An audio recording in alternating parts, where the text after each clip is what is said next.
Terry.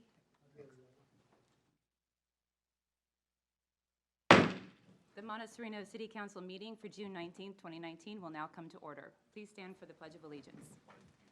Pledge allegiance to the flag of the United States of America and to the republic for which it stands, one nation, under God, indivisible, with liberty and justice for all. Andrea, roll call, please.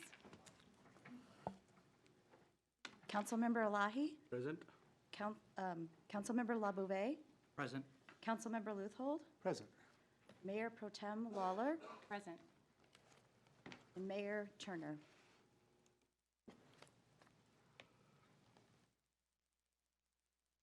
Okay. We now have a presentation by John Tang, Vice President of Regulatory Affairs and Government Relations at San Jose Water Company. Mr. Tang?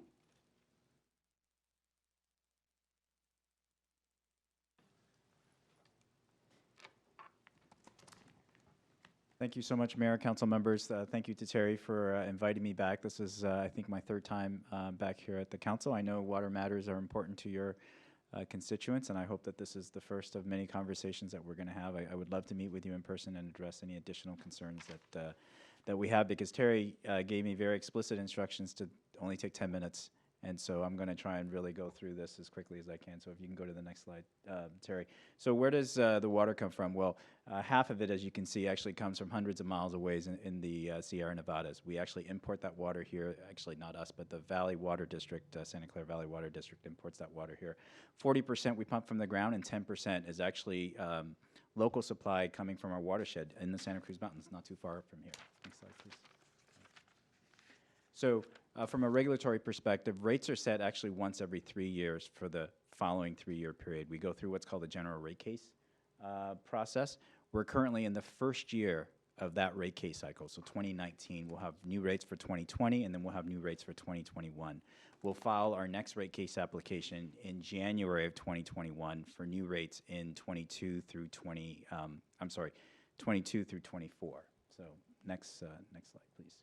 So really, what the rate-making principle, or what the PUC, who regulates as the California Public Utilities Commission, they really try to balance just and reasonable rates with safe and reliable utility infrastructure.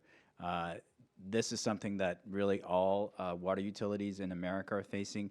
If you look at the EPA, if you look at the American Water Works Association, American Society of Civil Engineers, our nation's water infrastructure grade is actually a very low grade. It was a D-. It's gotten better. I think it's a D right now, maybe a D+, but there are tens of billions, hundreds of billions of dollars of investments needed to bring those systems up to par so that they can deliver safe and high-quality, reliable water service. It's a cost of service mechanism, meaning that if it costs us $10 to deliver the service, we try to design rates to recover the $10.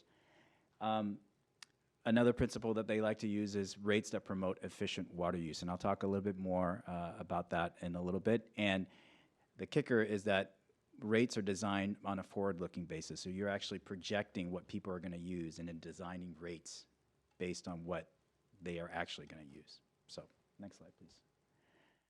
So some of the rate drivers, there's really 4 of them. The infrastructure investment that I mentioned, over the last 10 years, San Jose Water Company has invested about a little more than $1 billion into our water system here. Wholesale water charges, Valley Water is our wholesaler, the Santa Clara Valley Water District, now known as Valley Water. And I'll talk a little bit more about how their rates have changed. And again, our 2 organizations, San Jose Water and Valley Water, are really linked at the hips in terms of our mission to deliver water to you. We buy water from them, and then we retail it to you, businesses and residential customers. Lower consumption is another paradigm that's affecting water utilities, particularly in drought-stricken states. And unfortunately, when the consumption is lower, rates are going to go up. And that's a conundrum that we have in terms of trying to explain that to customers and other stakeholders. And I'll try to do that tonight. And then we have water quality regulations, which is always very, very important to make sure the water is safe for all of our customers. Next slide, please. So I won't go through all of this, but I think if you look on the dollar graph there, roughly 40 cents out of every dollar we collect from our customers is remitted back to Valley Water, which is the Santa Clara Valley Water District. And then you have, 22 cents for operating expenses and system improvements, and then 9 cents and 7 cents for taxes and other things. And I show this just to, I guess, kind of show in a sense that roughly 50% of our costs are really kind of beyond our control in terms of taxes and fees that we pay, and the and the wholesale water charges. I also want to mention that I really believe, and I believe Valley Water believes, that our two organizations are really linked at the hips in terms of delivering safe and high quality, reliable water service. I don't put this up there to kind of point them out or to throw them under the bus or anything like that. It is just a reality that all water utilities are facing in terms of rising wholesale water costs. Next slide, please. So, speaking of rate changes, here's how they've changed over the last 10 years. The blue graph represents San Jose Water's rate increases. The green graph, the green bars represent Valley Water's rate increases. So you can see at the top there, I put what the average compounded annual growth rate has been over the last 10 years. And so it doesn't take very long for, water rates, water bill, to have a significant impact on customers at these rates. So next slide, please. I've heard a lot of talk about, comparing San Jose Water's bill to other people's bills. So I want to put this in there. This didn't come from me. This came from Valley Water. It came from one of their reports, and you can see that they really looked kind of not only locally but also kind of regionally and statewide. And there's where San Jose Water Company sits in comparison to some of the other retailers. Santa Barbara is the highest, and partially because they had built a desal plant back in the last drought. It started raining like cats and dogs. They mothballed the plant, sold the filters and stuff back to the Israeli company, and then now they just restarted up their desal plant because of this last drought. So it's very, very cost intensive. You can see Palo Alto, San Francisco, San Carlos, and then San Jose Water Company.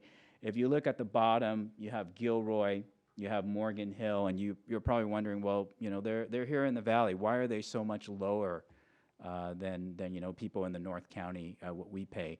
And the main reason is their wholesale water costs are a third of what we pay up here in the North County. We call it the North County. It's the South County, and so that's a big driver for why their rates are, their bills are a lot lower. Next slide, please, Terry. So I'm just going to go through the rate design really quickly and just kind of try to explain the principle of why rates go up when you sell a lower number of units or when conservation occurs. So let's say that Monte Sereno has 10 homes and they're going to consume 100 units of water. So on average, each home is going to consume 10 units of water in the coming year. So Terry, if you can go ahead. Before you sell one drop of water, you have to put your pipes in the ground. You have to have plant, people, and equipment. And so you're going to spend about $600 to do that before you sell one drop of water. Then you're going to spend another $400 to buy water from Valley Water and then retail it to your customers. So if you have 10 homes, then I'm just going to make it nice and simple and say everybody should be paying their fair share of the fixed costs. So everybody pays $60 per home for the fixed costs, and then it's $40 or $4 a unit for each of those 100 units. So next slide, please. So we have to come up with a rate design that is going to recover the $1,000, assuming everybody uses the the hundreds of units of water. Can you click on Terry? This is gonna. So from a cost of service standpoint, here's the $1,000 as we've talked about before. It's a 60-40 split between fixed versus variable costs. Next click, please.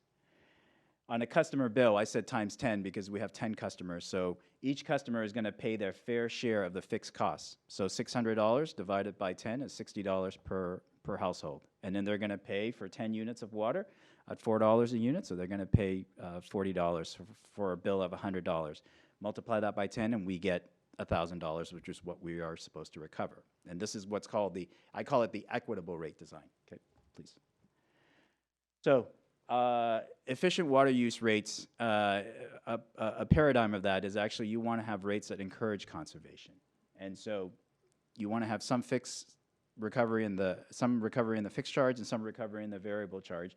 And your average usage is 10 units. But you know what? In the real world, some homes are going to use more and some homes are going to use less. So if you can going, Terry. So click one more. So again, here we have the equitable rate design. I went through that already. Our actual rate design, if you can click one more, Terry, and this is by regulatory design. This is required of us to do. You can see what happens here. Those two proportions are switched around.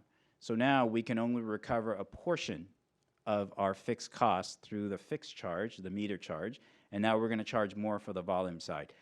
But it doesn't really matter as long as people use the 100 units or the 10 units. It doesn't really matter as long as we collect the cost of service for that. Next slide, please, Terry. So customers who use less than 10 units of water. So what happens under an equitable rate design, please? They should be paying $92. They should be paying $92 on an equitable rate design, right? Their fixed cost didn't change, but one more, Terry. But under the actual rate design, they're only paying $88. So they're paying less than their fair share of their fixed costs, okay? Everybody saves on the variable side, but they're paying less than their fair share. Next slide, please, Terry. So they're rewarded for conservation, and they're paying less than their fair share. Next slide, please, Terry. Keep going. So a customer who uses 12 units is, the equitable rate design would have him or her paying $108, please. But they're actually paying $112. So they're actually paying more than their fair share of the fixed cost because of the way the fixed and variable cost proportions are flipped, please. So this is the conundrum with rate design in terms of, you know, do you want to send a conservation message? Do you want to be equitable? It's not quite fair depending on our perspective, please. Oh, That's my 10 minutes? your 10 Okay. minutes. Can you keep going, Terry? Just keep clicking. I want to show you one last slide. Keep clicking to the bread, to the slice of bread. So keep clicking on that until we see. So I don't know if this is a good way to do it or not, but you know, if you have, it looks like about a 20 slice loaf of bread. If you're going to sell all 20 slices, you're going to sell it for 25 cents per slice. But if you sell less, or if you sell more, you have to charge more to recover your $5. And that's really what rate design is all about. And there's some additional information in there. I'll leave that with you again. I hope this is the first of many conversations that we're going to have, and I want to be a resource. I want to be able to address your questions. I really appreciate your time and your interest in this. Thank you. Great, thank you, Mr. Tang. Does the council have any questions? Yeah, just in the electric utility business, there's a time of use charge based on high low. You guys don't have that issue, right? You always have water turned on, ready to go. Right, we don't have that issue. Water, like electricity, but I think more so water is the only, is a critical resource, obviously, but it's also the only utility that you ingest. And so we have to have it ready all the time. There is something coming down the pipe that's kind of like time of use rates, but it's kind of, but it's not. There are new laws that will become enforceable in 2025 that's going to put everybody, all of us, on water budgets. And so the state is going to mandate what you can use indoor per person, and they're going to mandate what you can use outdoor. And now that's all in response to the droughts and, you know, the finite water supplies that we have. So you said that for the equitable split, it was like a 60-40, but it's regulated actually with a 40-60. Yep. But it seems if on the 60 side, if you're spreading those costs more and more to the users, and that would continue to spiral as more people come out of the system because they're replacing with drought tolerant, that becomes sort of unsustainable system. So are you doing anything to push more of the cost onto the fixed cost side to make that split more fair? So when do those adjustments happen? That is a great question. So the PUC actually recognized during this past drought that was a conundrum that people faced. There was a lot of uncollected revenue to recover the fixed cost because of this rate design. So in the past, they allowed utilities, when they do their rate design, to recover 50% of their total fixed costs in the service charge. Now, San Jose Water is recovering 70%, roughly 70% of our fixed costs in the service charge. So we're inching our way up. 100% recovery, 100% fixed cost recovery is the fairest for all customers, regardless of where you live. But you know, if you have 100% fixed cost recovery, then the variable side is so small that it doesn't quite lend itself to a conservation rate where you can't, send a conservation message. So that's kind of the conundrum. One more question. And so this is a for-profit company, is that right? We are investor-owned water utility, yes, that's Why correct. shouldn't the investors bear more of that loss? The loss that you're talking about is really uncollected fixed costs. And so the regulatory paradigm is that you want the utility to invest into the water system. People think that we're in the business to sell water. We're really not in the business to sell water. We're more of an infrastructure company. We are there to put pipes in the ground. We are there to build water treatment plants, which we just did in the hills of Los Gatos, to be able to deliver that water to customers when they need it. The selling of the water is really just a rate recovery mechanism or a cost recovery mechanism. I have two questions. The first one relates to Councilmember Labouvé's question. So that misleading chart you put up there with the dollars, exactly how much of our dollar goes to the shareholders? So the chart that shows that it's the rate of return, I think it's the 9 cents that I showed. 9 cents of Yeah. every dollar? Yeah, 9 cents For of this every thing dollar. that we ingest that we have to live off of? Yes. Okay. And secondly, why did your press release on April 3rd indicate that San Jose Water was very proud that this was going to serve the stakeholders, shareholders, and communities in Connecticut for the merger with Connecticut Water? Shouldn't your press release be concerned about the stakeholders here and how we're going to take advantage of Connecticut Water to decrease our rates and provide better service here? Right. So the press release was more for the audience in Connecticut, but you're absolutely right. The merger, as we contemplated, the merger as we're trying to make happen, is going to provide economies of scales in terms of public company cost savings, in terms of procurement costs, in terms of supply chain benefits that are going to inure itself to both. To all the operating subsidiaries should the merger come through. So they will be reflected in our rates. So we can expect a rate decrease? I think you can expect a rate decrease offset by other increases from the system improvements and all the other stuff. You can expect a rate benefit from it, I'll say. All right, you're on tape, and we'll keep that in mind. We'll play that back when you're before the PUC pushing that through. Okay. So thank you. All right, thank you, Mr. Tang. Thank you for taking the time. Thank you. All right, on to orders of the day. Are there any changes? Nope, okay. The first order of business is oral communications, and we have two in the audience that would like to speak. First, I'd like to call up Mr. Sereni Madala.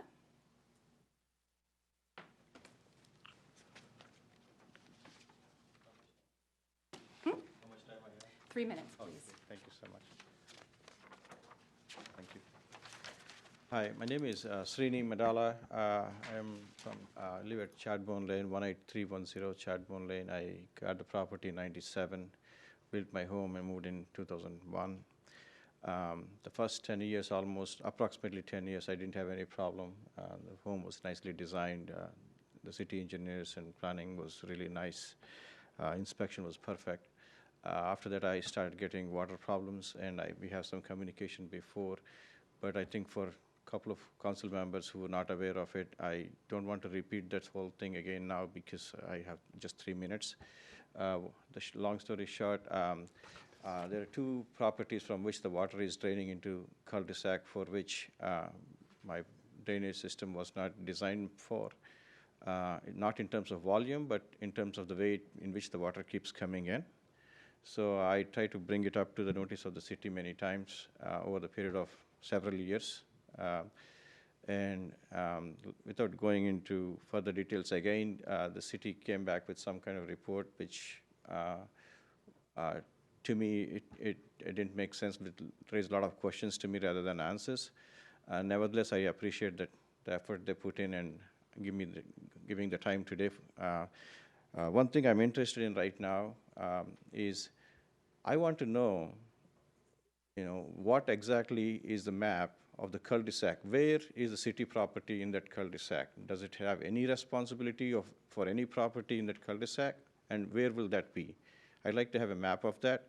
If possible, at least put some markers there. So I'm trying to bring in outside people to look at. One gentleman is coming tomorrow, and the next week I have both a consultant as well as an attorney coming in to take a look at it. Instead of investing more time, at least we get to know where the boundaries the city thinks are. So we could look at that and then receive a report from third parties, because I'm not an expert in it, but I'm an eyewitness to what goes on there, and I have recordings of what actually goes on there. So I request people to help me with that, so to make it easy for all of us. Thank you so much. All right, thank you. Carrie, is that something that we can provide? Yes, sorry. Meet with Mr. Madala today, and he did mention this request, but we certainly can look through our records and see what we have and provide that information to him. Okay, great. I'd like a physical box there so people could come and know where it is. Sure. Sure, yes. Our consultants can really look at what's going on and give their assessment. Okay. Is there a time estimate on how soon they can be provided? You know, The city engineer has left for the day, so I will have to consult with her tomorrow, and if you could let us know. we'll have to pull all the records and see what we have, but it's likely we have something that we can provide him. All right, thank you. Next up, I have Brian Melichek. 3 minutes. Hi, I'm going to speak on two parts. First of all, I'd like to say that my daughter's on the Youth Commission, and I'd like to thank the council and Andrea for helping out with the Youth Commission. So thank you very much. Second point is not so good, and then I'm going to wrap up with the third point that is very positive. That's a huge opportunity. I'm reading this this statement on behalf of my neighbor, David Frankel, and he can't attend today because he's got to go to Houston. He's flying to Houston and then up to Nevada tomorrow. He says, I reside at 17554 Via Sereno.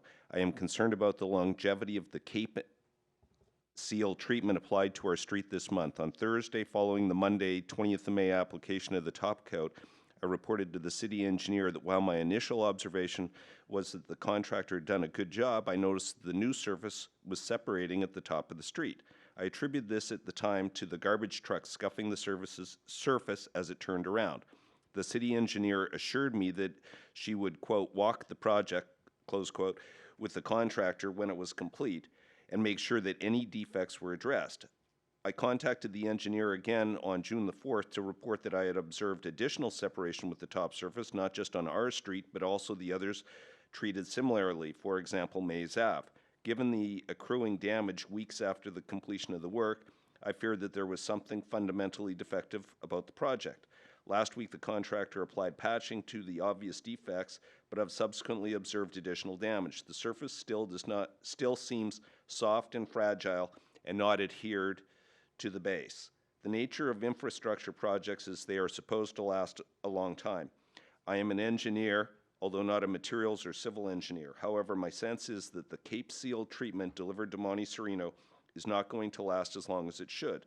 I want to make sure that the city takes whatever action is necessary to preserve its ability to get the contractor to properly remedy the issue, be it withholding payment or serving some other kind of formal notice, perhaps in conjunction with an assessment of the work by a qualified independent professional. We all want our city dollars spent in a way that maximizes long-term return to the residents. So that's on behalf of David Frankel, and he just wanted something to be said. I've spoken with other neighbors at different events, and I'm surprised that they're not here tonight. And I echo David's concerns on Via Sereno. Now, I want to shift gears to my third point, and it has to do with, at the council meeting in August, there will be a presentation by Silicon Valley Clean Energy, and I was the Monte Sereno representative on this Silicon Valley Clean Energy Customer Program Advisory Committee. And I think it's a huge opportunity for Monte Sereno to show some leadership in the South Bay communities that are part of Silicon Valley Clean Energy. Thank you. All right, thank you. Brian, just a question, if you don't mind. Do you have other streets, and you pointed out Via Sereno, but you're doing resurfacing on other streets also, I believe, so are there other streets that somebody has noticed? Yes, the people on Mays Ave at the top of the hill, they've complained that they've got the same issue. And there was a question whether the application was done and it was raining at the time and it wasn't supposed to be applied during the rain, and no one's sure what's going on. But, you know, when the garbage trucks are spinning around in a cul-de-sac, they kind of tear things up. So David had attributed the problems to that. But even the mail truck, delivery truck, when it stops, it's chewing up the pavement, or the Cape Seal, which is that top 3/4 of an inch. Thank you. Yeah, I've seen that. I walked Via Serena, so I know what you're talking about. And Terry, do you have anything to say? I do, and I have some photos for you. The city engineer was just filling me in. And,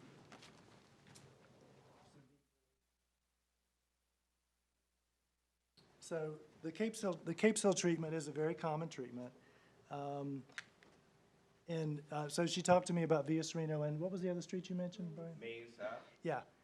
So part of the issue was, overall, it was the best treatment for these particular streets. They did unfortunately suffer some damage from some fairly weighty vehicles, some construction vehicles. You mentioned another one, a trash truck possibly, yeah. Which is unfortunate because it can do some damage. But with this particular type of treatment, because it is an oil base, there will be some, it will show that there have been vehicles over it over time. But what she did provide me with, this is an example of a street on the left side that's had this treatment early on and the way it looks. And what happens over time is, and this only takes a couple of months, is you'll see that it, in the end, as the oil saturates and settles and it dries up some, it has a nice clean surface. Now, there are some places that definitely need fixing. And with all of our contracts for the pavement management program and the street resurfacing, the contractor is required to complete the job to the specifications, including any defects, prior to her signing off. And even after she has signed off on the work that happens this summer, if defects arise, which are the responsibility of the paving company, we have a year warranty. So the city is well covered, and a good example of that is, I'm not sure if you've noticed, but on Blanchard, they have finally come back and started working on the defect that was there last year. So I do feel confident, that the work will be completed to our requirements and specifications. Prior to being signed off on. Prior to being signed off. And if, in the event, if there are defects that are found after that, it is warranted for a year. Okay, so we can expect that to be dealt with soon. Absolutely. Okay. How long are these things supposed to last normally? Is it 1 year, is a warranty, but are they supposed to last 5 years, 10 Well, years, the 2 years? warranty for the work is just 1 year. Okay, But the what are treatment, expectations? but the treatment itself, without the city engineer, I can't give you details between Cape Seal and the different types of ones. But the basis overall, and I just learned this from having to do this in the last 2 years, is the different streets require different treatments depending on their condition and the initial road surfacing that was completed at the time of construction. And as part of her expertise, that she determined which roads needed which treatment. It's possible that next year, there are, as her and I have chatted, when we move forward with the next group of streets, we may not necessarily use this. It is a common form of treatment, but if the citizens are generally unhappy about it and it's not seeming to do or as clean and as I guess I'd use the word clean, as we would like, we can possibly use other forms of Yeah, treatment. I mean, it sounds like it, because like Vineland, it's almost like every couple of years, and maybe Burn can help me with that as to how often that needs treatment. I know there's another Well, treatment that's the just work- been done on it, but. The work that's going on Vineland should get us through quite a few more years. But it's the same treatment on Vineland? I don't know, and unfortunately, the city engineer's not here I don't mean to tonight. put you on the spot. I have one last question. How long is our contract with this current company? We're in a 3-year contract with them? No, every year we rebid. Okay. And so this was the bid that was awarded earlier this year. And so next year, when we come forward with the next group of streets, they'll have to do the bidding again, and we'll come to before the city council with the contract for your approval. Is there an independent person who does a quality control check on these streets to make sure they've been laid down as per code? That is our city engineer. That is part of her expertise. And she is, in addition to all the duties that she has, she, and as well as the engineers we had last year, are out in the field every day that there's road construction going on. And she knows that it's important that we provide the best service we can to the community. I guess just one comment, and it may already be done, but if not, just a suggestion that we should probably be checking the warranty periods and make sure that we send out and do a physical check a month or two before the end of the warranty on all of the streets that the warranty is coming up on. Correct, and that is also a part of her job. And because we didn't do the work last year until later in the summer, she's working currently on the current project before moving on to that. Okay, on to the next. We have no written communications. Next order of business is the consent calendar. Is there any council member who would like to speak about items on the consent calendar? Yes. All right, Councilmember Where LaBouvet. where do we want to start? Should we just go to the warrant list? So, Madam Mayor Pro Tem, if there are just questions, we can take those individually, but if you wanted to pull an item off the agenda, then we would, if there's going to be lengthy discussion about them, we should pull it off the consent calendar.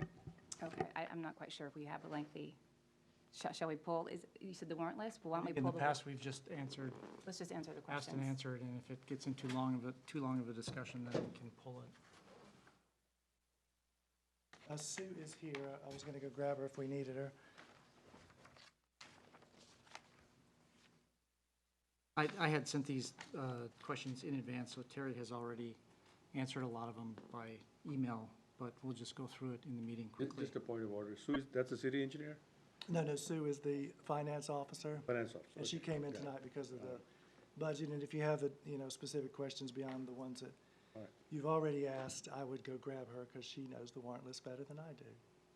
So I had, my first question was about the training registrations for 97420 and 98362. And I emailed that to all the council. I mean, is there additional questions on the emails? Because these questions were asked previously. I sent it to all of you. Were there additional questions?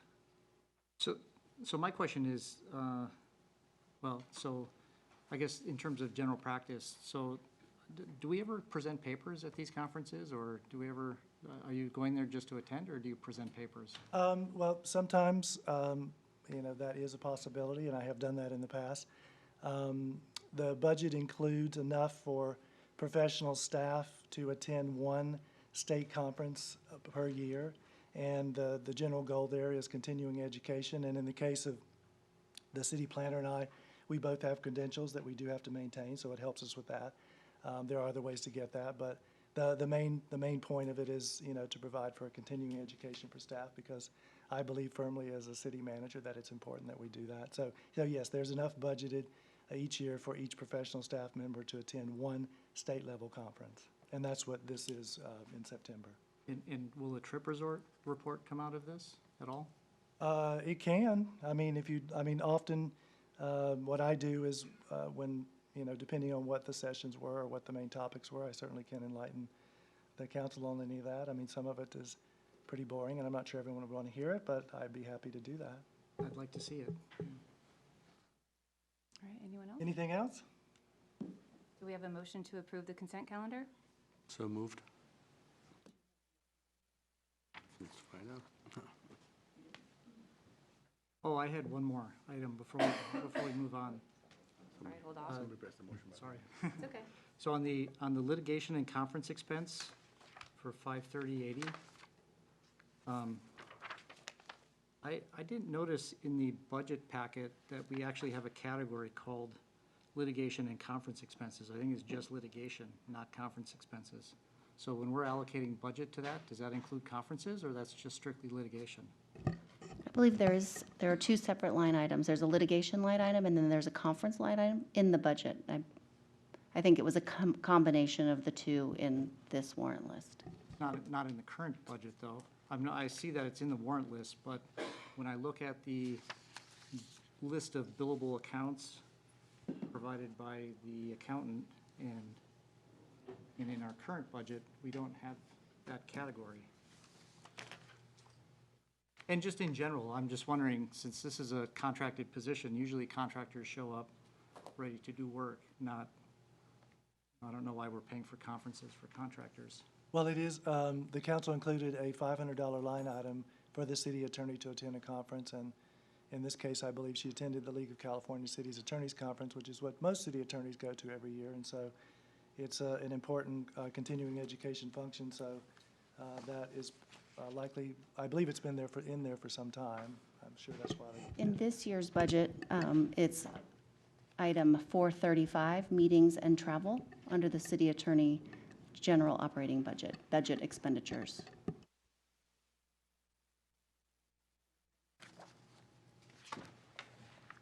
Is that Sue?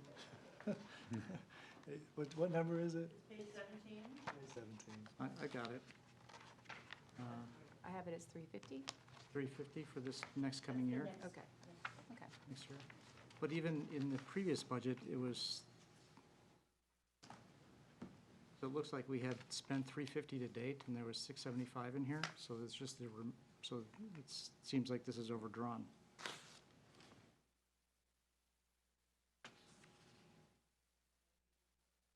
Sure. Yes, Sue, come on up. So in So- 17, Kirsten billed us for 2 years.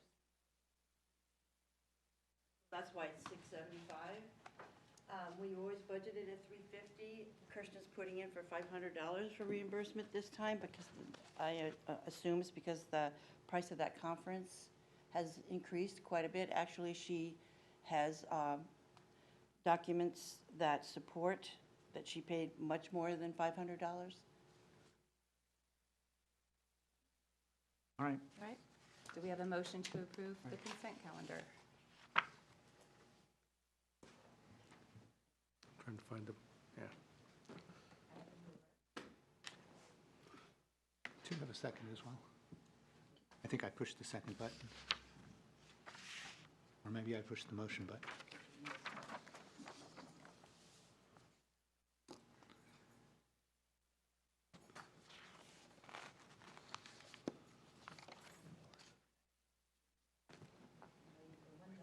Oh. We can still do that, yeah. I don't have a voting button. You may need to back out and join. Just reboot.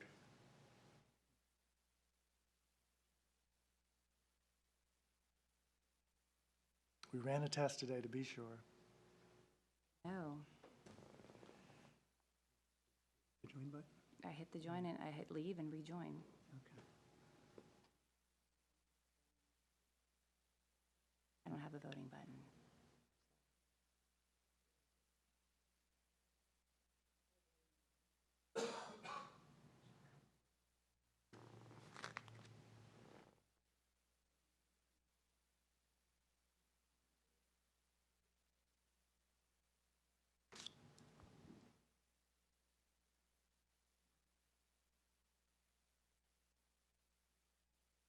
Just enter manually. yes. Councilmember Luttrell? Yes. And a yes. Mayor Pro Tem Lawler? Yes.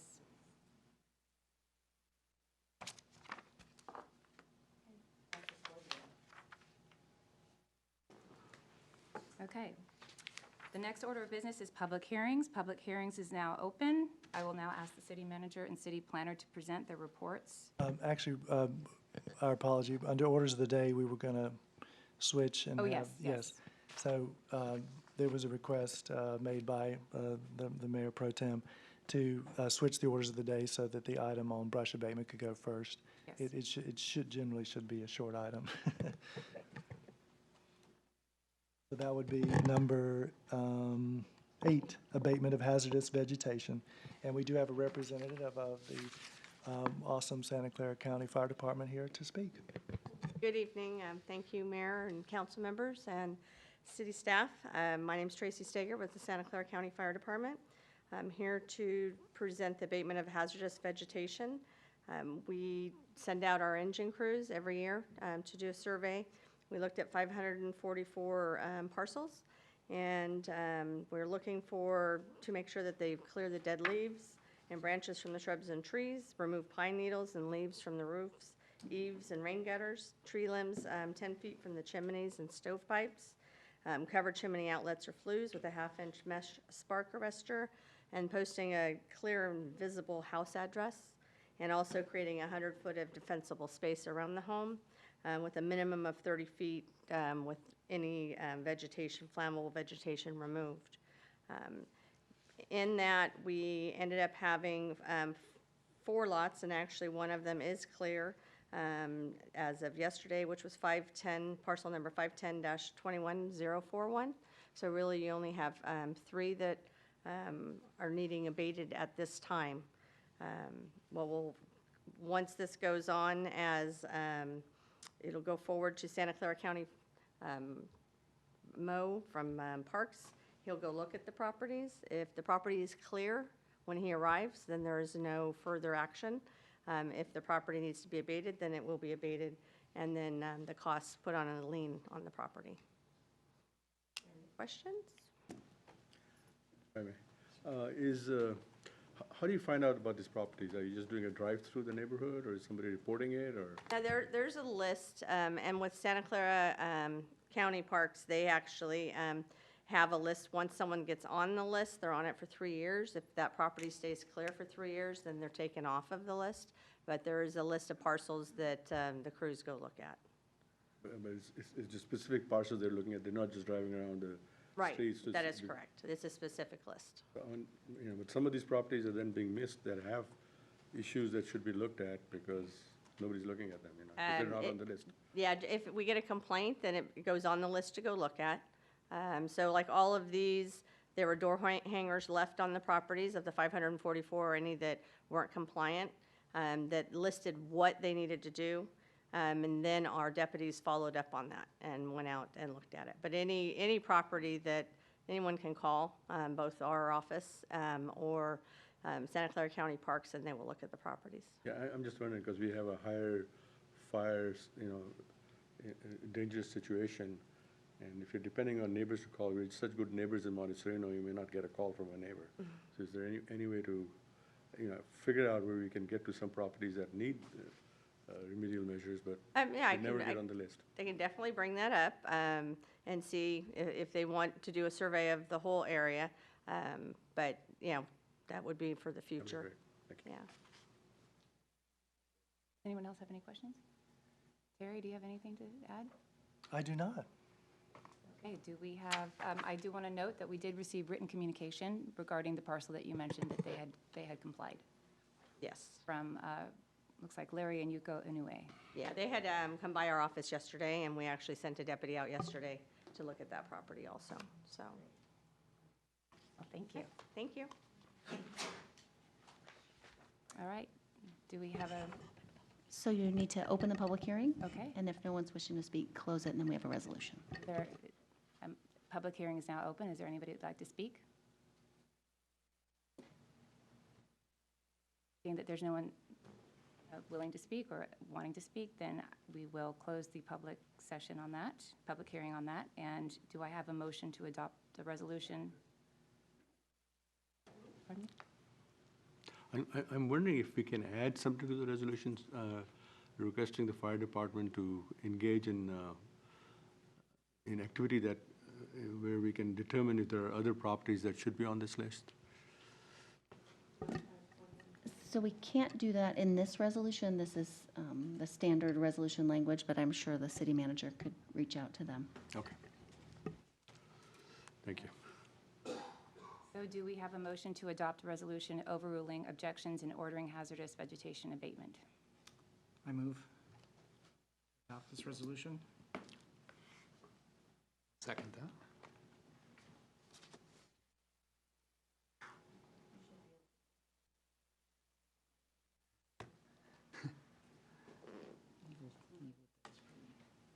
I don't know why that is. It usually works.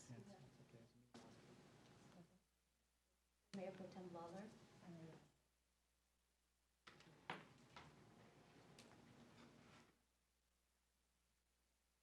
All right. Are we ready to move on to the next item?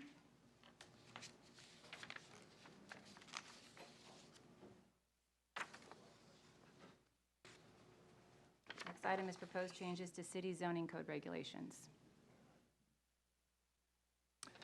And we have Jeannie Hamilton, our city planner, here to present and answer questions and work with you on this tonight. Good evening, Mayor Pro Tem and council members. It's my pleasure to be before you to present some ordinance changes to both Title 10, which are the zoning and planning regulations, as well as Title 13, which is the subdivision regulations. Let me focus on the proposed amendments to Title 10. Basically, what we're looking to do with those proposed amendments is to formally establish a broader definition of floor area and what's to be included in it when you're calculating your dwelling size. We're actually codifying some direction that's been utilized for years as far as areas with 3 sides and whatnot, and establishing the ceiling height above which you would count that square footage twice. Up to this point, the ceiling height that's been used has been 12 feet. What we're proposing to do with this code amendment is to up that ceiling height to 15, which seems to be more in line with what other jurisdictions, if they do have a ceiling height, are utilizing, and that's also more in line with the California Building Codes definitions relative to minimum ceiling height and whatnot. You did receive a letter from Patrick Mockler in support of that. As part of that also, we're kind of expanding that definition to address attic space, and we've included a definition of attic. And in those instances, when you have an attic space which meets the minimum height required for habitable space in the California Building Code, you would count that area down to where 5 feet. So again, just to, I think, be consistent with how the building code looks at what could or could not be habitable space. So that's what we're proposing relative to the Title 10 changes. The proposed changes that we're looking at relative to site and architecture review and recommendation of the site and architectural design relative to subdivisions is looking to codify the review and recommendation process by the Site and Architectural Commission in instances where we have a subdivision in the hillsides or along the scenic corridor. Currently, there is no requirement that that process happen. So what we're proposing to do is include that, as well as give the site and architecture that authority through the Title 10 changes. So I think you'll see that reflected in the amended ordinance that we put out to you. There's just a little bit of reorganization in Title 10 to draw out that concurrent review process, because it was a little mixed in with other language, so that's why you're seeing a new section proposed with that. I am going to admit that a lot of the Muni Code language in Title 13 is all over the place, and I think that may very well be because this city has not done a whole lot of subdivisions, so there's been no real need to use it or deal with it or address any of the deficiencies in it. I think one opportunity that we have upcoming is in looking at the language in a few of our chapters in the Muni Code dealing with objective standards versus subjective standards, is to really take a wholesale look, not just at that purpose, but the larger look at how those chapters are organized, how we can ensure that there's some internal consistency and perhaps address some other needs or desires at that point.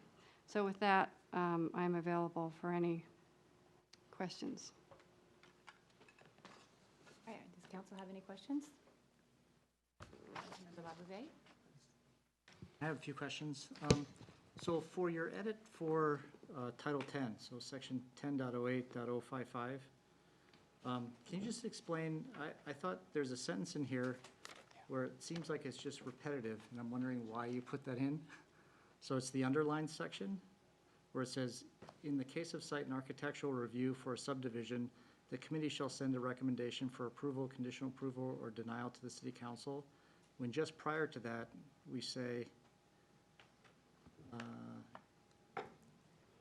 related to another application on which only city council may act, including but not limited to conditional use permit, grading use, variance, tree removal, or site and architecture review for a subdivision. That's a great question, because we had the same question. So it's, the first sentence relates to, that's a site development permit that would normally be under the purview of the Site and Architectural Commission. So they're going to be looking at that site development permit. In the other sentence, all they're really looking at to give a recommendation on is the site and architectural character of that proposal. That site development permit is not in their purview, so they're not really in that recommending mode of saying what they would do with that, they would otherwise do with that permit, because it's not under their purview. Is that what we decided? So if I can just clarify. So our Site and Architecture Commission is different than a typical planning commission.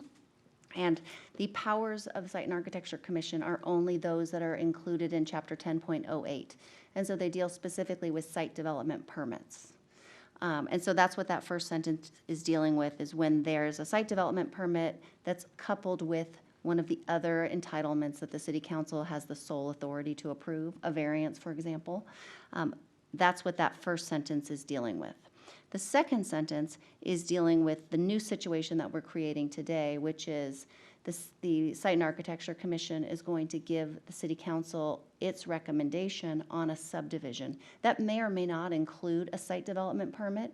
In most cases it will, but it's not required. And so you may have just a straight subdivision on Highway 9 that doesn't include a site development permit. And so that's what that second sentence is dealing with. Well, yeah, it would take a lawyer to figure that out. Since the sentences are almost exactly symmetric. In the first sentence, where we're just kind of listing through a set of criteria where it may trigger, so like, for example, a tentative map would not be included in that, but we're calling out grading use permits or variance or tree removal, things that the city council might normally do. But in the case of a subdivision, tentative maps are also, would also be included, or? So the first sentence would be, an example would be, you're building, and we've done this recently, you have a home that a site development permit for a brand new home, but you need a variance because you can't meet the setback requirements. So those two, because the variance can only be acted on by the city council, that would, without this section, would go straight to the city council and bypass site and architecture. So this language says, we still want to hear from the Site and Architecture Commission. We want to get their recommendation. So it will go to them, and they can either send a recommendation for approval, conditional approval, or denial. Normally, they would actually just act on a site development permit, but when it's coupled with something like a variance, they're going to make a recommendation, and the council will ultimately make the final decision on the variance and the site development permit. The second, if you just have a subdivision Site and Architecture Commission is going to look at the subdivision, the layout of the subdivision, and make a recommendation to the city council that will ultimately be the decision maker on the subdivision. For any subdivision or just Subdivisions on Highway 9 and hillside hillsides. corridor Hillsides and scenic corridors. only? Only. But not regular subdivisions? Correct, correct. If the council's interested, so the reason for that is in the scenic corridor and hillside subdivision ordinance that we have, we specifically call out site and architecture review. That's within the purview of the Site and Architecture Commission. If it's just a regular subdivision, it doesn't have that architecture and site element to the straight subdivision. But in this code now, we're saying the word subdivision and not qualifying it with hillside corridor and scenic highway. But it's in the hillside and scenic corridor section. So it's specific to that. So this, in 10.08.055, we could specify and refer specifically to 13.04.080. So we're dealing just with those. The intent is to only deal with the scenic corridor and the hillside ordinance. So is there a possibility to open it to all subdivisions in the go-around, or that we have to do that? Not in another this, bite? it wouldn't be. And then that would be sort of a bigger conversation, and that's something that staff has talked about, is do you want to create a true planning commission rather than a site and architecture commission? That planning commission would then act on all, would make recommendations on all entitlements. There are pros and cons to that, and that's a conversation that the city council can have if you're interested in doing that. But it would require us to revise chapter 10.08.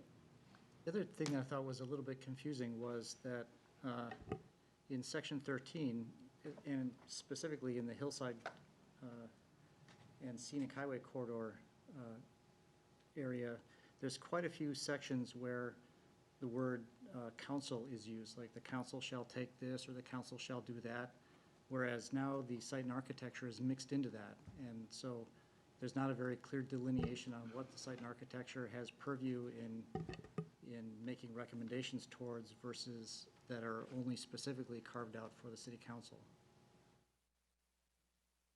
So for example, these are sections.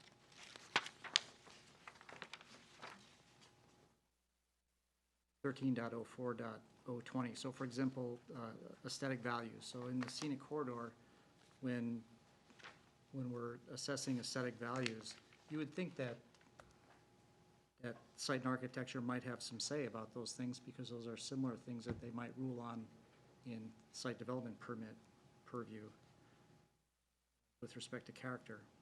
Again, I think that's the larger conversation when we get to really taking a comprehensive look at the subdivision regulations through that other effort that we have to do. What do we want to do? I think the reason you don't see, with the exception of the proposed amendment, you don't see site and architecture referenced in Title 13 is because they have no role in the review and approval of either tentative maps or parcel or But now we subdivision introduce it maps. though, but we only introduce it in one spot. Exactly, because that was the original direction.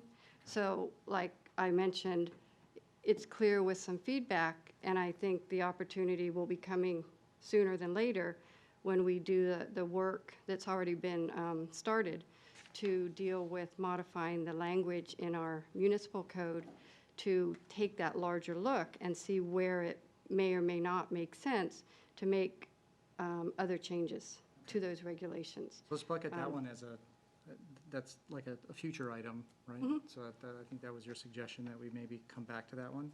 But one more with respect to the current code that we're reviewing is the idea that the last sentence in 1304.080D, where we say that the council can also remand the application back to the staff for the applicant to revise the proposed design and bring back to city council for final action. And I was wondering, is this equivalent to the process that you described to me, that where site and architecture might postpone the public debate or postpone the public hearing for a period of time? Is this the equivalent of that? No, typically when a decision-making body has a project or an application before them and it's at a public hearing, they just can't delay it ad nauseum. They're gonna either take an action or put forth a direction and continue to a date certain, whatnot. I think it's a way that these decision-making bodies can give the applicants an opportunity to modify the projects, per the direction of that body, whether it be the site and architecture or the city council. In my 2.5 years' experience here, there's only been one project that's been action taken on by Site and Architectural Commission, appealed by the applicant, went to City Council. City Council decided to throw it back to Site and Architecture to make the final decision. In my experience, it really should stay at the council and they make that final decision, which is why we put the language here, because the Site and Architectural Commission, the original language we proposed didn't really make it clear, and they really want it to stay at the council on appeal, or if they're supposed to be the decision-making body, they should be making that decision, not sending it back to them that they've already reviewed and recommended and have this back and forth. So typically, bodies do act in a timely fashion, and there's no reason to delay a public hearing or public action once it's been before them. Okay. I don't know if anybody else from the council would like to comment on this. I personally don't like the idea if something's already gone to Site and Architecture and then it comes to council for a review and a final decision, to have the ability to then kick it back to staff to say, oh, well, we didn't like what you guys did, and therefore go work on it for a little more, because then that makes obsolete what Site and Architecture reviewed, number one, and then number two, it a little bit undermines the whole appeal process, right? A decision should be made and then appealed if they don't agree with the opinion, unless there's the ability to make it like Site and Architecture, where you delay the public hearing for, one meeting or something like that. That was my understanding of what Site and So Architecture there is no does. delay in the public hearing. So when something is agendized at Site and Architecture, that public hearing is open. Comments are taken, and, Site and Architecture can either approve as presented.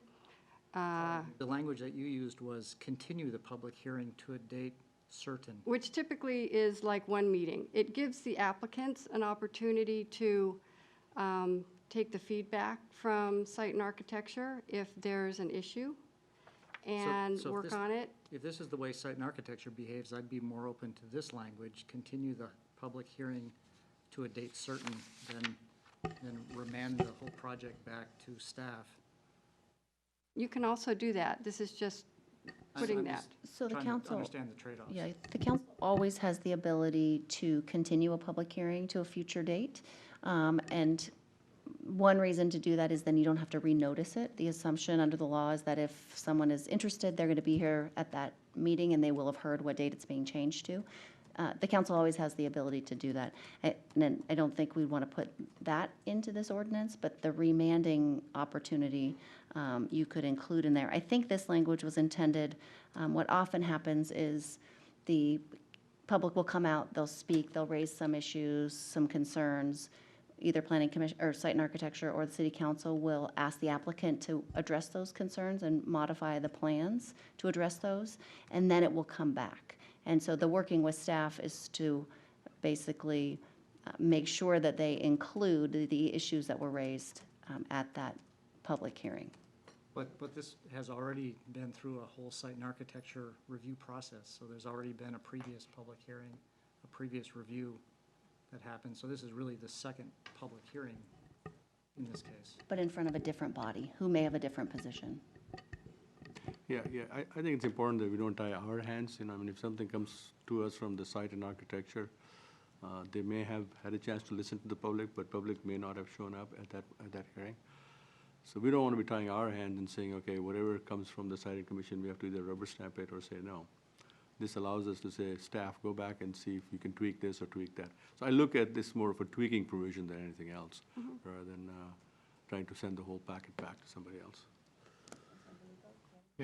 Yeah, and I guess, in comment to what you're asking about, I think it's kind of the same thing, which is something comes up, we have the meeting here, we remand it to address whatever the issue is, the size of the trees that are going to go along Highway 9, and then it comes right back to us.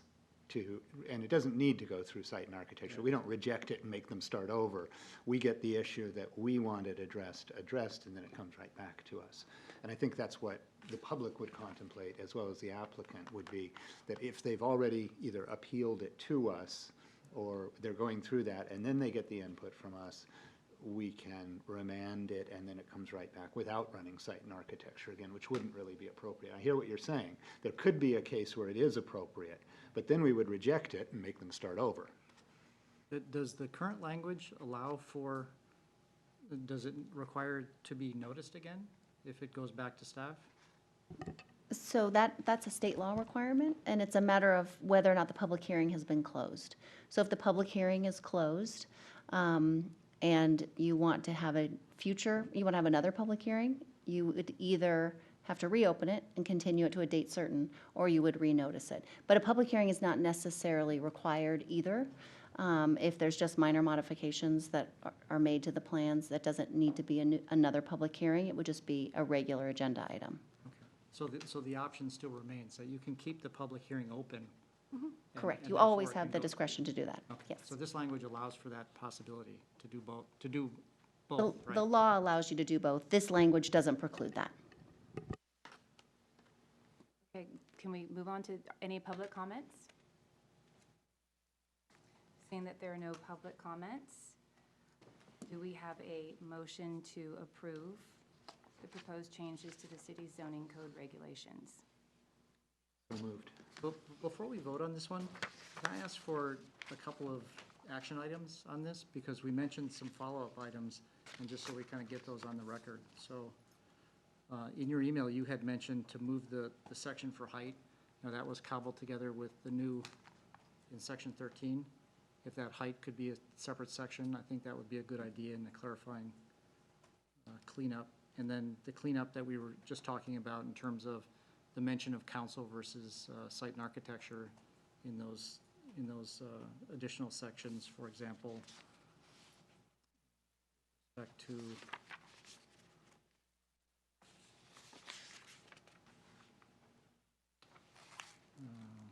like aesthetic values and Yeah, I think all of those comments that you had will be part of the information that staff will go back to when we do that larger comprehensive. And then I think the bigger which is- one, which I think would be interesting to look at, is that this is very specific to hillside corridor and scenic highway only subdivisions. I think we should open this up to allowing site and architecture to review all planned developments.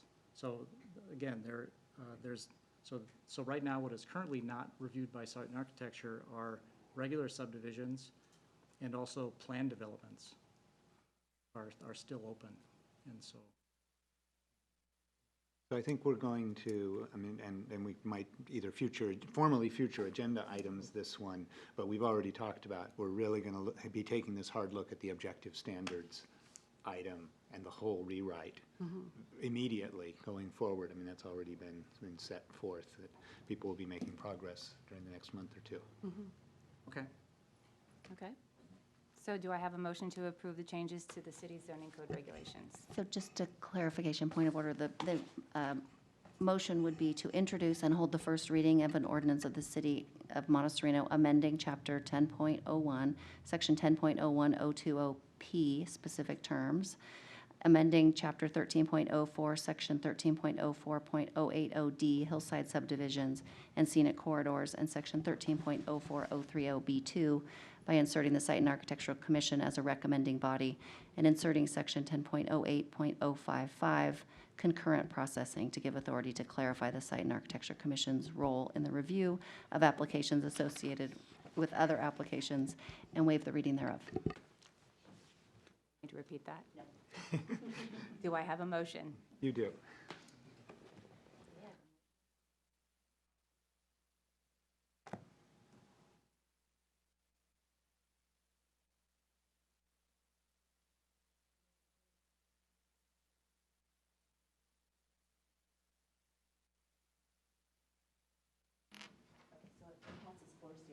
Passes 4-0. Thank you.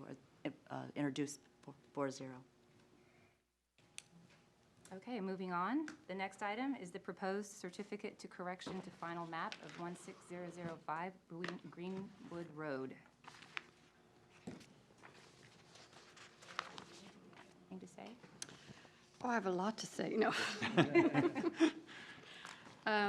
Again, Mayor Pro Tem Lawler and council members, always my pleasure to be before you. What we have may very well be the first certificate of correction to a final map the city's seen. So I want to thank the applicants for being very patient with staff in looking through all of the options here to, hopefully bring something forward that could possibly work for them. As you may have seen, there was a parcel map that was approved. It's at the corner of Greenwood Road and Greenwood Lane, subdivided a little over 3-acre parcel into 3 lots. At the time it was approved, there was a proposed ingress-egress easement over, I'll call it a flag lot, parcel A, for the benefit of parcel B. And then there's a note on the bottom of that parcel map that says no driveway to parcel B, which is that corner vacant parcel, shall be permitted to Greenwood Road except if a joint driveway with parcel A. Well, over time and with the previous owners, they had a previous project approved on that parcel B, and I think as a result decided maybe they didn't need the easement. That was quitclaimed. So here we are with a parcel B with nothing to compel parcel A to give them the right to use a joint driveway, yet they are still subject to this note of if they don't have a joint driveway to put a driveway on Greenwood Lane, which, as you all may know, is a very narrow roadway, more than likely to stay that width.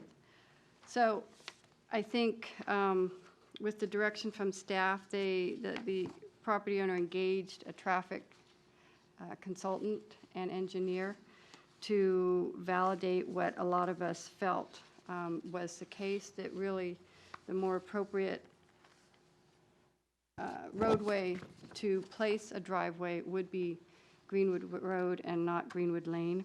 So we were able to find a section in the Subdivision Map Act that does allow the council to entertain a correction to a final map as long as they can find that that change does not harm anybody else in the process, and the parcel can still be found consistent with all the other findings that are required, which I think, again, reference that, the same findings that the council who approved the original map back in 1990 found, those still stand, as well as the proposed change does not modify any of the situation differently. So again, staff is recommending that the certificate of correction to remove that note be supported, and with that, I'm available for any questions.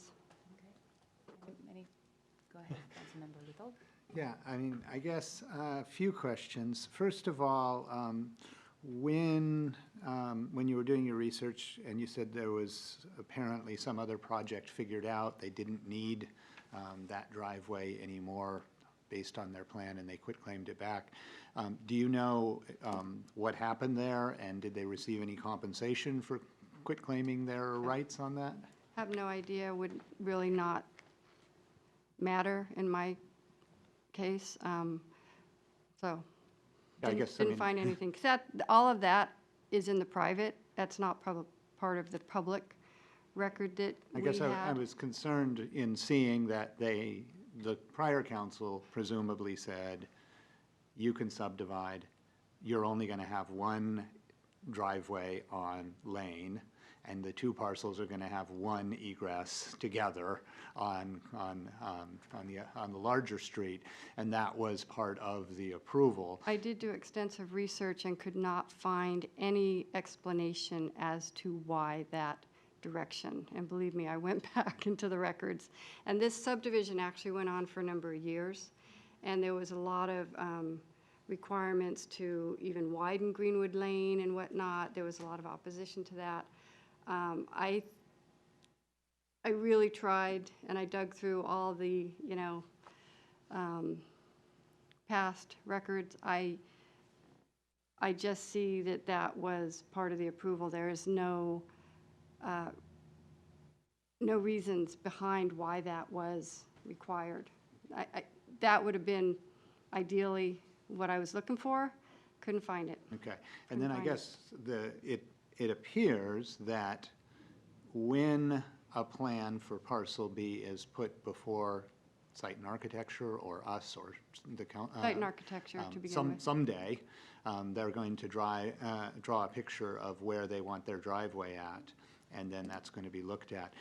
Is there any concern from your point of view about having another driveway instead of one driveway serving two households? Is there any difference in the burden on Greenwood having two driveways, and whether they're 10 feet apart or side by side, or does it make any difference at all from a? Again, from my planning experience and validated through the analysis and documentation by the Hexagon Transportation Consultants, which is a very well-known transportation consultant firm here in the Valley, I think given the width of Greenwood Road, that clearly, my instinct said that's where you put a second driveway.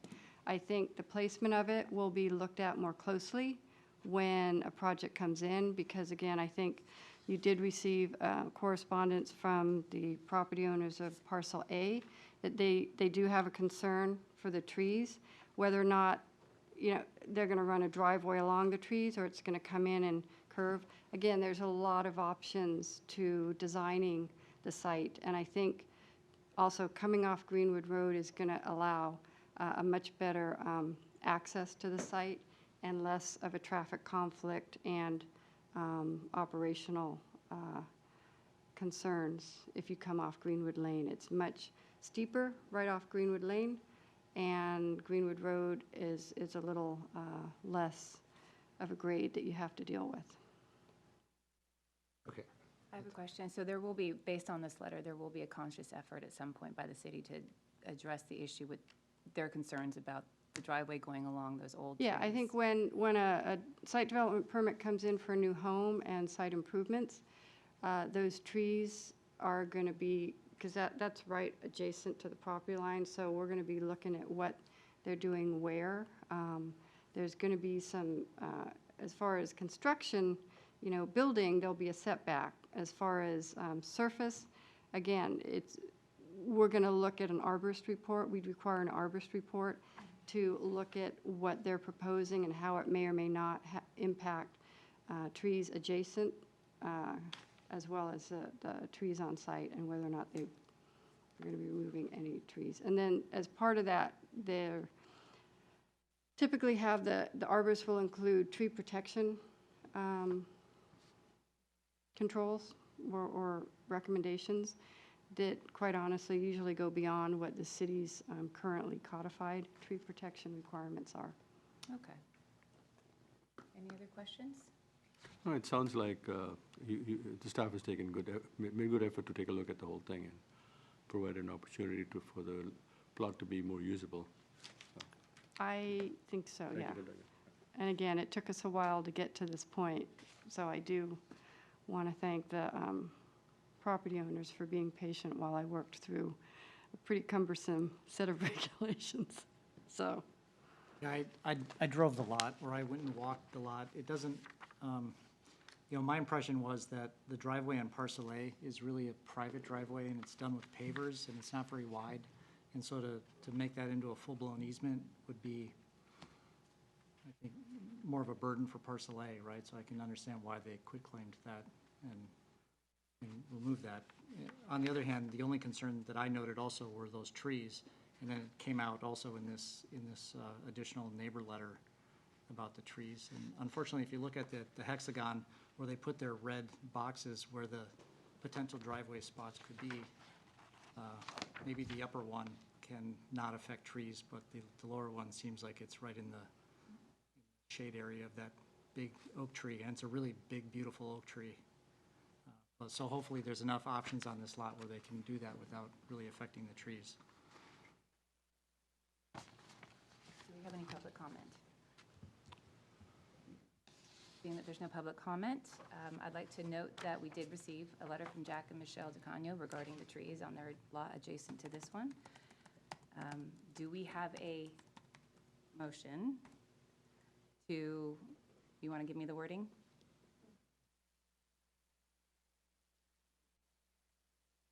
I guess a motion to adopt a resolution approving the certificate of correction to a final map for 16005 Greenwood Road.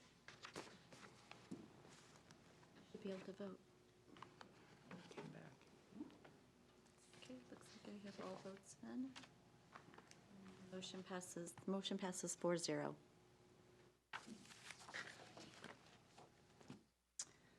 Okay, so now we'll close the public hearing. The next order of business is unfinished business. May I ask the council if anyone would like to take a break before we move on? Yeah, 2 minutes. Okay, two-minute break, is that okay? Okay. Keep organized. This is next. Doing great. Good job. 20 operating and capital budget and city council goals. Terry, do you have a report? Just a brief one. So tonight, we come back to you with, or at the last meeting 2 weeks ago, the city council discussed the city's operating and capital budget, for fiscal year 19 and 20. We went through it, examined it, and gave us your feedback.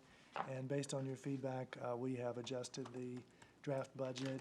The staff report included a detailed,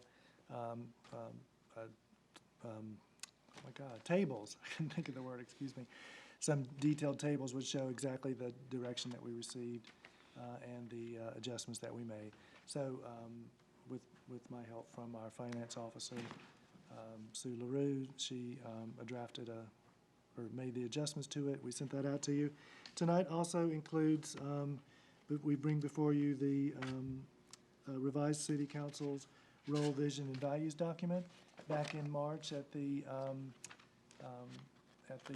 goal-setting session, the city council reviewed the document, and there were a couple suggested changes. We added a few additional words, which is in the attached document we sent you. It highlights the additions. So we're looking to get your okay that is now reads as you so wish, and that would be one of the other items that would be adopted beyond the budget itself. And then finally, at the goal-setting session, the city council, directed staff to make some adjustments to the existing goals, deleted a few, combined a couple, made some adjustments to others, and we are basically bringing you back from that session a consolidated set for your final review and approval of the goals. I think I also mentioned in the staff report that as we have done in the past, once we have a bit of a break here in the summer, staff will be moving forward with the new fiscal year 1920 goals to create a similar matrix that we've done in the past for the goals with desired outcomes, objectives, and the very specific work items that are attached to that, and the status of where those are as we go through the year.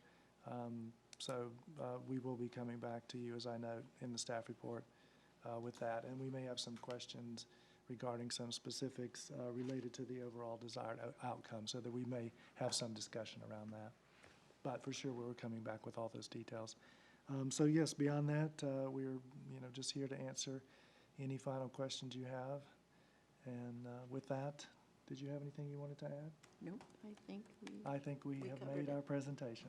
Okay, thank you. I'd like to go through this, if we can, by section, and have every council member ask questions if needed.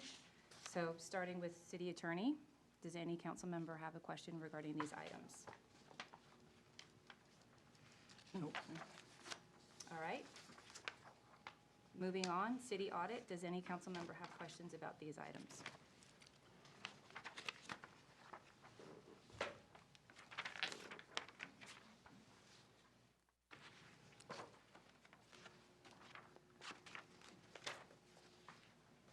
Nope, no questions.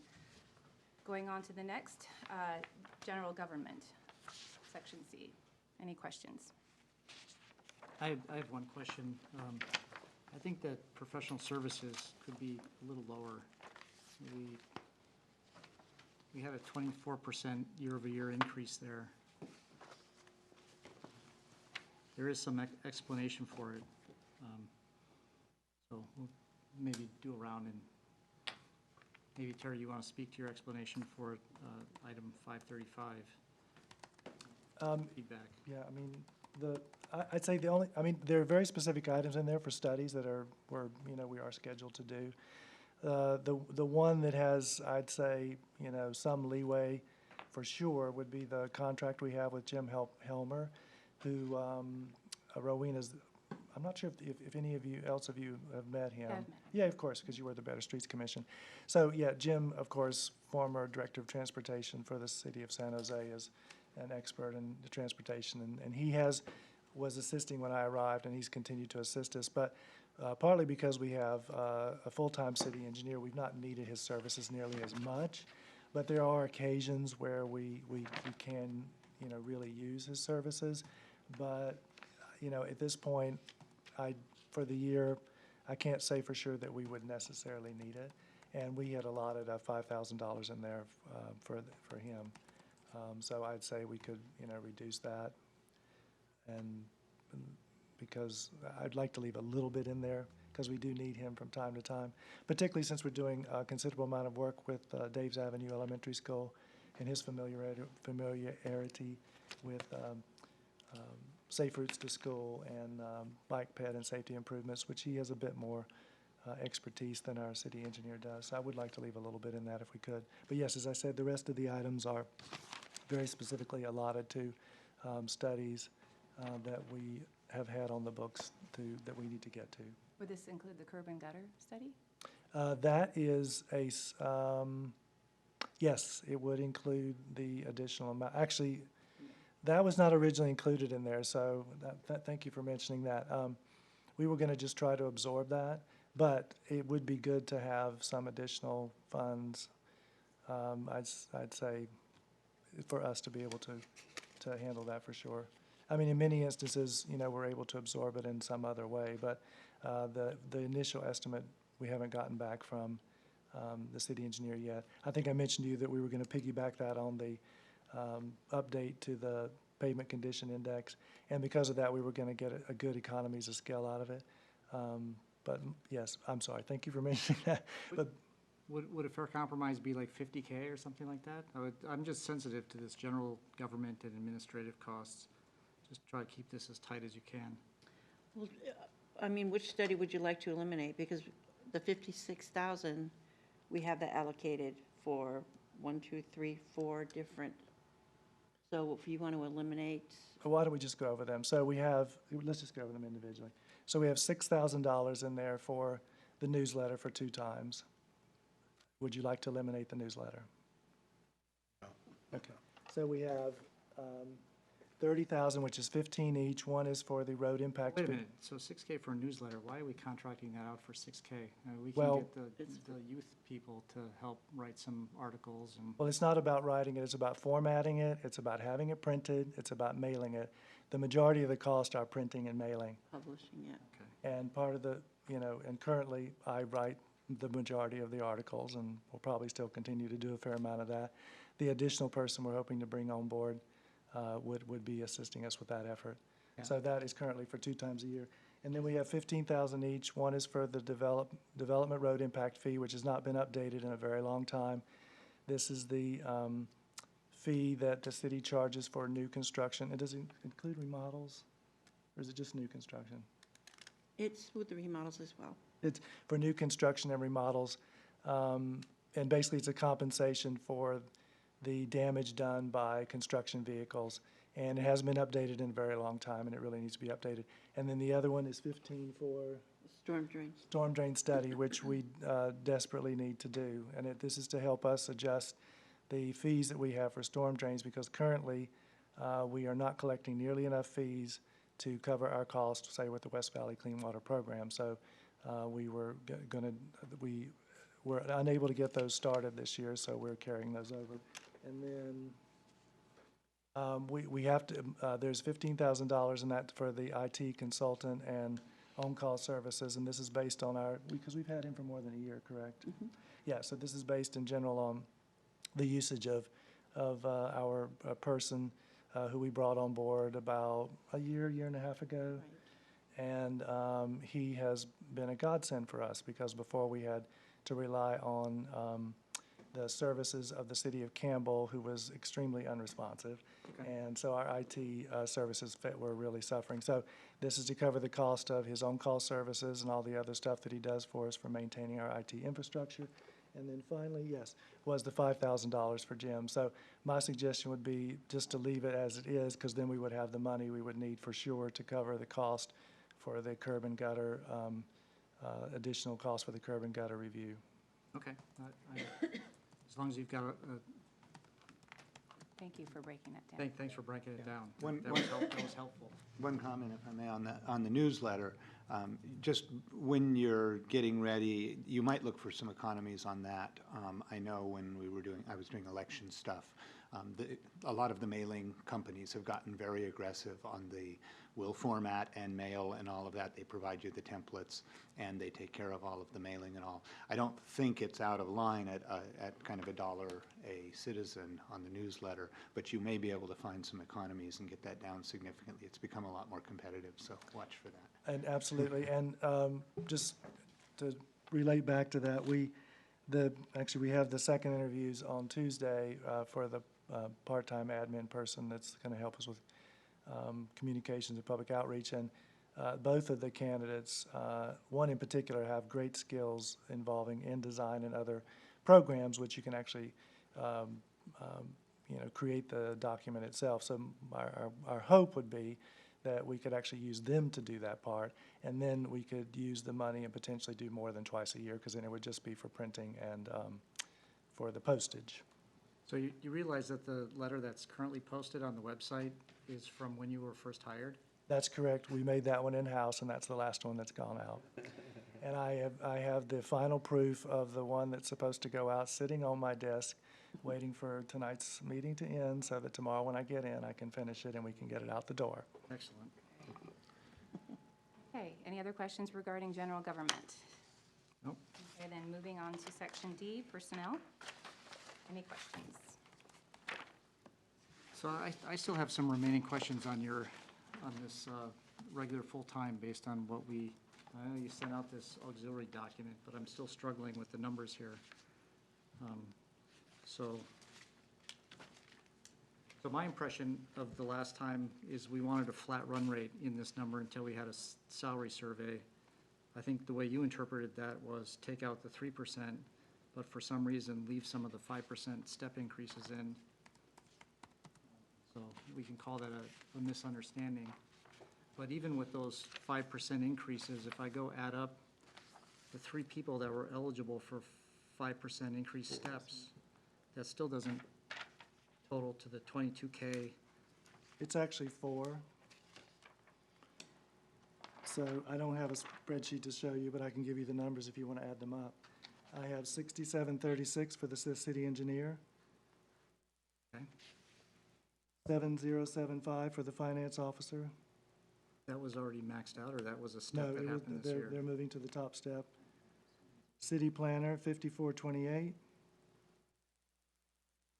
And That's the difference, basically. Okay, so I didn't yes, have and that so one. that adds up to $22,500, with give or take a couple of dollars. All right, that's the difference.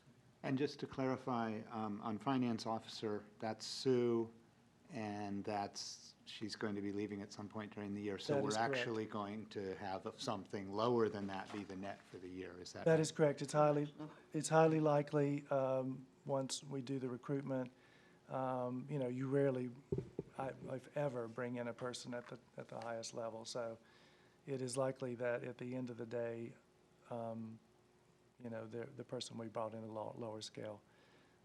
Because Sue is not officially retired, we cannot compensate for that in the budget. But Looking at December. she keeps telling us that and threatening. So We got to do the recruitment. So I would suggest that we keep the flat run rate number in here, and then wait for our salary survey and then revisit and make things retroactive. Yeah, yeah. One thing I'm concerned about, when we said there's not going to be any more COLA, I'm concerned about the people who are on the final step. Because if they're not going to get a raise, they're going to go elsewhere.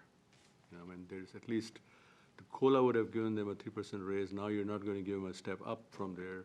How are you going to review them and reward them if they did a good job? And why would they do a good job? Well, I mean, people like to work hard, but still, there should be some incentive out there.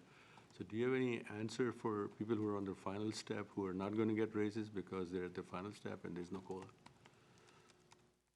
Well, you know, because we use the salary schedule with the steps, that is the case. If the person is at the top of the scale, they are still getting a review. I'm hoping they're going to turn in the materials I asked for. But yes, if the city doesn't offer them any cost of living adjustment, then they would not move up. And I, you know, at the risk of repeating myself, I will say that, you know, we have an excellent staff, including several that are at the top, that are doing an excellent job, and it is a very tight labor market at the moment. We have a unique situation in Monte Sereno to try to hire people into these positions, and I do have some reservations that, you know, one, not providing a cost of living adjustment, you know, to the staff, and in addition, you know, not being able to, you know, allow them to move up in the step range as is currently provided for, you know, in the city's resolutions around this topic. It will put stress on the organization, and I do have concerns about that, which I have expressed. Yeah, I mean, these are going to be some of our best people. I mean, they have the experience, they know how the city works, and losing them would not be, you know, for example, losing Sue, it would not be easy replacement to get somebody. Yeah, we'll save some money, but it doesn't make up for the wealth of experience and knowledge and the history that they have with the organization. I thought maybe I would suggest that if you are going to limit the COLA, at those who are at the final step, still be provided some kind of a raise. It could be limited by COLA or it could be limited by something else, but I think we should have some avenue to be able to evaluate them, review them, and they should have some incentive to stay with us and also know something going on. So I'd propose adding something for that final step people if you're going to eliminate COLA for everybody else. If I may, I think we were talking about a salary, a comp and ben survey that Correct. is going to be done so that we can actually create a policy that would accommodate appropriate accommodation or compensation for our staff.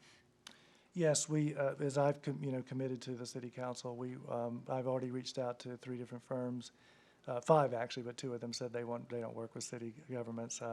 So I'm looking to get their scopes and cost, and to bring back to you in August what the parameters could be and what the different parts of the scope could be, and at that time move forward with them to do. It could just be a salary survey. It could include benefits as well, but that'll be for you guys to decide what you want to do. And then based on the results of that, which was the case for the one that was done 2 years ago, there were some adjustments made, and some of the positions, it did have 1 step added. I think 1 position, and 1 had 2 steps added to it in order to adjust it up properly. But as it currently stands, we don't have any method to compensate individuals that have reached the top step. I have worked at one organization which sets up a system where they basically call it a longevity bonus, and it's a percentage, not particularly high, but it says if you've reached the top of your step and you've performed well, you would be eligible for, some form of additional pay. But it's typically not a lot. What happens in most organizations is, there's a lot of opportunity for you to be promoted or move into different positions. So, when you work under a structure like that, there's generally you can go in other directions. But, here at the city, each person is the department. And so we typically, other than the city manager's position, which one of the former planners here, of course, of many years went on to be the city manager, there's really not an opportunity.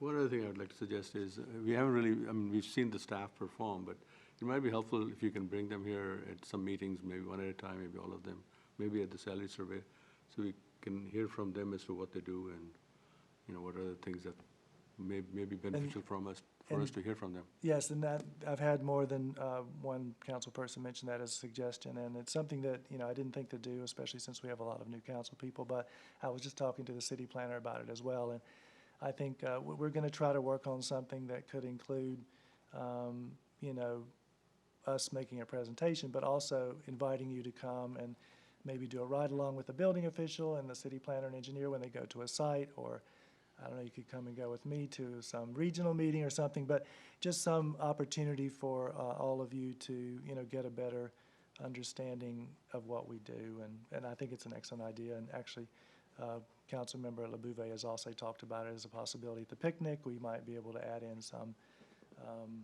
way to have staff, you know, be there and, you know, and put together some materials that could let the community know, to sell our messages, I think is the word that he used. So I think the messaging here is extremely important. This is not meant to be punitive whatsoever. In fact, you know, I think what we would like is data. And so we would like a current salary survey. We understand it's a hot job market. Inevitably, what may happen is all of these salary ranges need to be increased or something of that nature, and we can make that certainly retroactive. We're not trying to chase away our employees in any way, shape, or form. We're trying to compensate them fairly for what they're doing, but we just need to bring some data to the table in order to do that. And so that was what I understood as the direction last time, was that we put in a flat run rate, get some data, and come revisit that as soon as we have the data at hand, and then reward our employees graciously. If I may? Yes, of course. Yeah. I'm kind of in the middle ground on this one, in that, and my being in the middle ground on it may be leading to some of the confusion here, because I think my position on this has been that we have the STEP program, and part of being a city employee is knowing about that compensation and the steps, and going forward and saying, hey, if I do my job and get a positive review, my expectation is I will move orderly through my steps.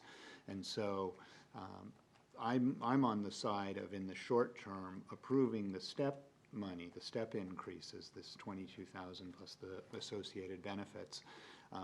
People knew they were going to cap out. COLA is an unknown item, and I think we were all uncomfortable with just a blanket COLA number, and more comfortable with the idea of performance or adjusting the numbers. But I think I don't personally want to tie the city manager's hands on the reviews that are currently scheduled, ready to go forward, and the expectation is there and approved by prior councils regarding what the steps should be. They had a survey, they had the ranges. So I would be for going ahead and approving the steps, holding off on anything else until we get the survey process underway.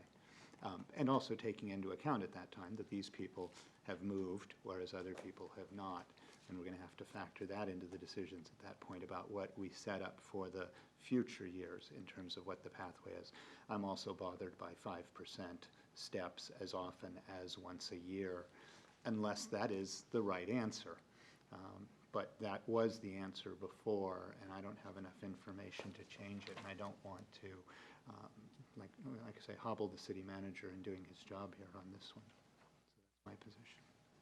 And just to speak to that as well, we, as part of the review, I'd also wanted to provide the city council with information on, what the other cities do. Because I know not every, the step system is extremely common, the 5% steps, which I've said multiple times, but it is not the only system. So I was speaking with one of the consultants this week, and they said, yes, that they could also provide us with some background information on what are other potential options. I think it's important to note that, that the staff knows that they should know that they are appreciated and that we do want to compensate them appropriately. Obviously, it's important to take care of our people.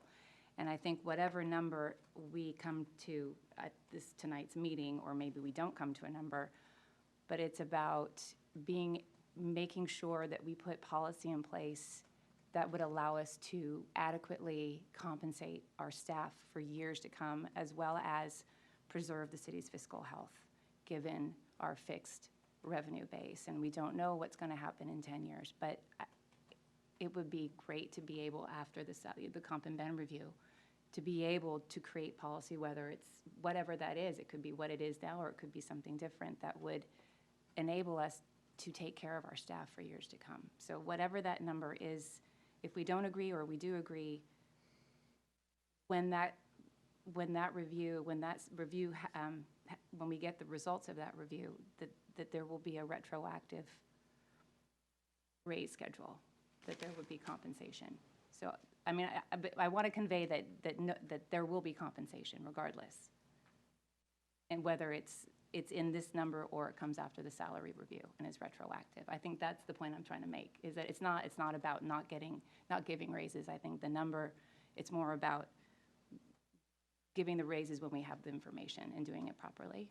That's the picture I'm getting. So whatever that number becomes, I'm just saying, whether it's the 975 or the 952. Either way. Well, in order for, I am conducting the evaluations now.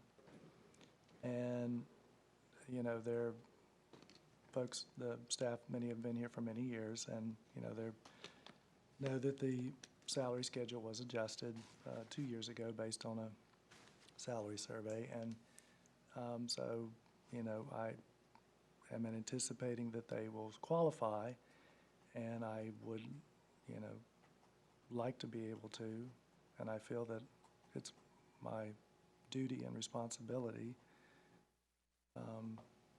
as the, head of this organization to be able to offer them those. So I am requesting that the budget include the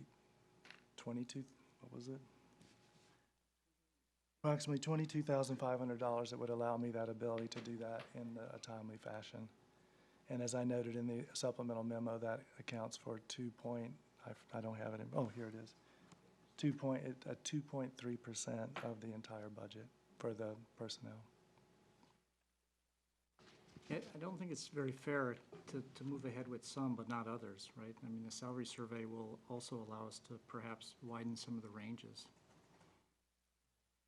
So specifically, the building official and the city clerk who are maxed out at this point.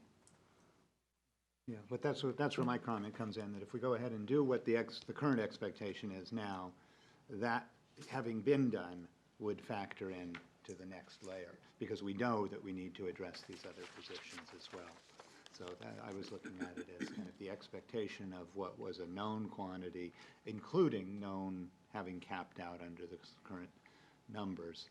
And then when we go forward, we would be parsing people and saying, hey, some people have had a raise recently and some haven't, and here's where they stand relative to the new salary survey. And if we're talking benefits as well, I think your point before, we have to really watch what benefits, the effect on the overall budget of the benefits that we're giving, and comparing that with other packages, because we're in a competitive labor market. That's really the key as well. So again, I've expressed this, but my thought was that we can do this in two parts, and I just certainly understand the city manager's concern about conducting reviews currently and the expectations that are associated with those. So I didn't see a problem taking it in two steps. It sounds like we're going to be seeing this come back pretty quickly on the second part, but holding the first part back, I think, ties the city manager's hands a little bit. Yeah, psychologically, from an employee's perspective, they have some expectations. They've been here, they're expecting a COLA 3%, they're expecting a 5% if they get a good review on a step-up basis. That's the policy that's been laid out in the resolutions that have been passed by the city council before. We're kind of blowing that up already by saying no COLA for you guys, forget that. And then if we say no step-up either till we get a salary review, I think they'll be pushing them a little bit too far to the corner.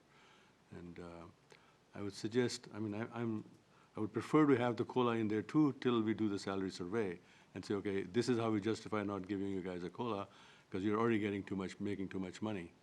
But us to arbitrarily now say no COLA because we think it's too high without doing a salary survey, and we're changing the rules, we're changing the status quo that was in existence at this present time because we want a salary survey because we like that.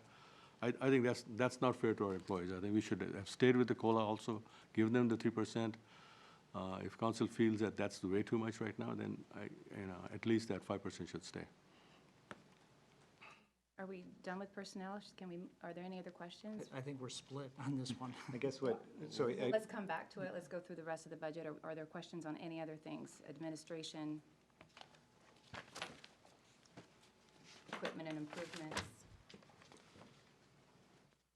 I'd like to make another run at the part-time employee that you'd like to add. I would, so I know in the clean water department that I oversee, those people are completely unbenefited. I think that for this contract position, being at a low-level administration position should be unbenefited. As I noted in the staff report, by state law, we do have to provide sick leave. And because of the situation of the position, a number of things, they sit at a desk here at City Hall, and they, have their own phone and computer, and they do have to receive direction on a regular basis. Under changes in CalPERS rules and regulations over the last 5 or 6 years, and I did double check this today, we would have to pay into CalPERS for them. So, at a minimum, those are the benefits we would have to provide. The only other wrinkle I would say is that we are in the middle of the interviews for this position, and the job advert, of course, clearly stated, that it would be a prorated benefits position. So, we're supposed to meet the 2 finalists on The 25th. on the 25th. So we would have to, of course, notify them of the change, and if they then deemed it unacceptable, we would have to re-advertise. As I had, made promise to the city council, if we, during this recruitment, which we hadn't had the first panel interview when we last met, if we didn't find any suitable candidates, we would re-advertise anyway. But as I think I said earlier, we have 1 for sure, and 2, a fairly sound possibility for filling the position. So and as I noted, I think in the memo, in many cities, they do, with the exception of short-term employees like Parks and Rec workers or other individuals who work on a limited period, they do typically provide, a prorated set of benefits in order to be competitive. And I just want to make it clear, especially for the new council people, this is not a newly added position. This position has been in the budget for 21 years. Yeah. And it just has been, well, it wasn't vacant because we had Gloisy, who works at the front. She originally was holding the position, and then Catherine, who was holding the full-time position, left. So we promoted her because she's an excellent employee, and the main reason I had some reservations about this position, the part-time in the past, which I expressed last time, was I felt that there was some downtime sometimes, but I do believe that adding in the public information and communications piece to it will, round it out very well, and it shouldn't be an issue. And it would also add a huge benefit and promote one of the goals that the City Council has set previously and has asked to continue. Any other questions? Moving on, under administration. 705, the utilities went up 36% year over year due to hotter summers. Really? I think it was, I spoke to Sue about it. It had to do with rate increases.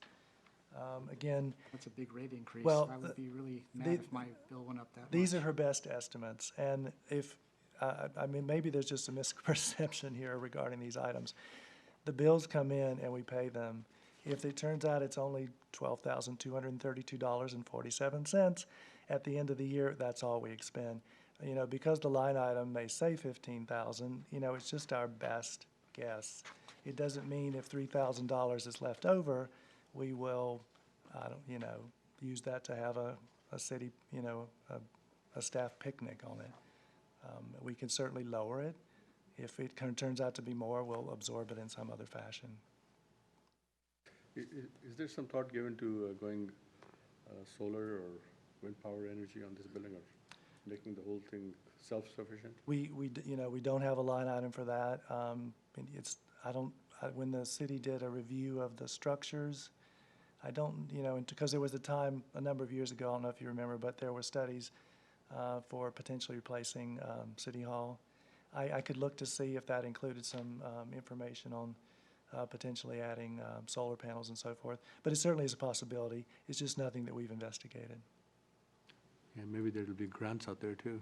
So, That's definitely a possibility. How about something closer to 12K? You can get by with that?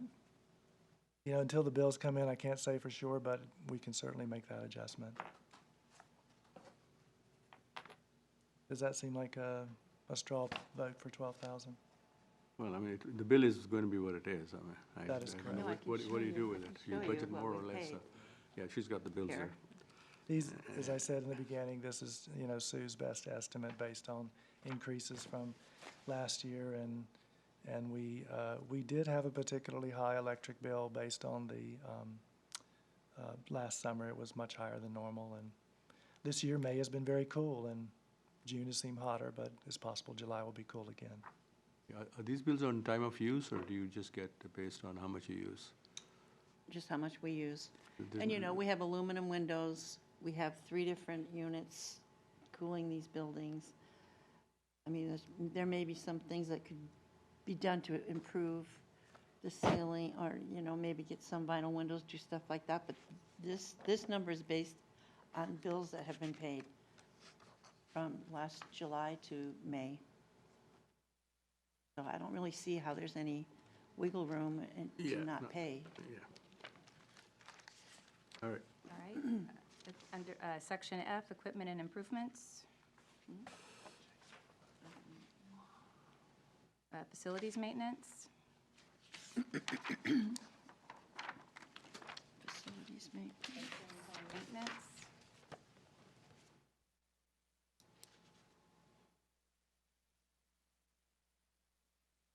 Oh, 870. So this is the traffic signs, where we've been running around $700 for this year to date, and we put 5,000 here. This is like maybe too big of a pad. I This, mean, as I noted in the supplemental information, we were lucky this year. We didn't really have very much, but typically, I think it was the prior year, for example, we had a retaining wall on Dave's Avenue we had to deal with, and it was a number of several $1,000s. The issue here is it's just very unknown. It's just our best estimate. We had, when that sports car ran through council member Wilshire, I can't think of his name all of a sudden. There was some damage to the guardrail. It was pretty serious, and initially we had to pay for that. I don't know if we got reimbursed, but it's just an item to be able to cover a down stop sign. We don't know how many people run into them. Do we occasionally need to put up new signs for various things? We've added a couple signs around the city related to, beware of pedestrians. So it's just an unknown. It covers mudslides. Somebody dumps a couch up Oh, on right. Withy I forgot Road. about all those. So we usually just put $10,000 in there to be able to deal with any emergency situation that comes up. And it's restricted funds. This is traffic safety money that's restricted for this type of work. So it comes from a section of the reserves, a transfer from the reserves that's restricted to this exact type of work. So we couldn't do, anything that wasn't related necessarily to that. All right. Any other questions? So now going back to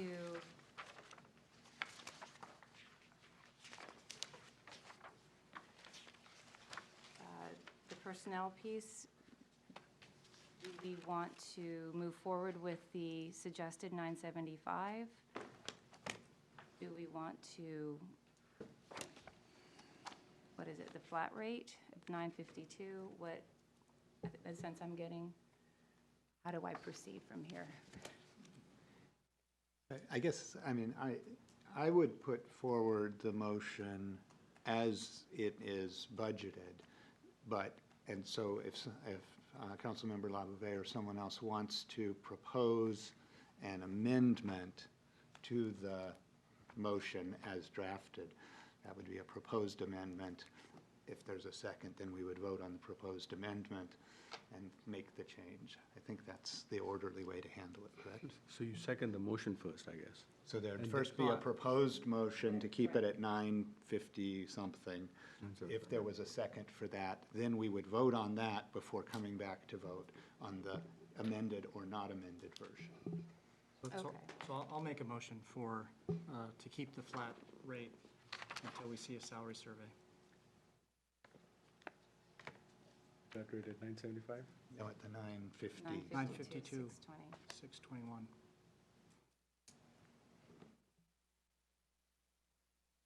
$952, $621, just Right. so we get it straight this time. Yes. Thank you. You're basically saying approve everything else, just change that particular portion to 952. Yes, All right. which is But it's- basically a flat run rate. Right, but it's the other way around. He would be amending the document. Well, we don't have a motion yet on that document. We don't do that until he makes his motion. We vote on his motion. Yeah, he's already made his motion. Right, then you look for Somebody a has to second, second it, right? and then we do a vote if there's a second. Okay, No, You need a second, right? Don't even have a second. so I need to press the motion button, right? And she's gonna,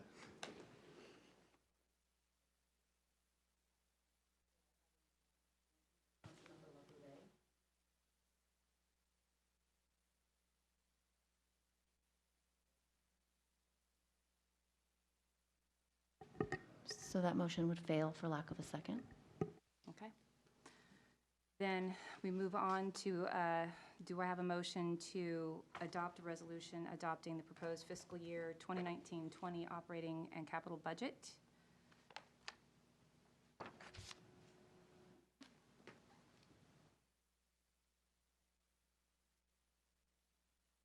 Trying to get to my screen here.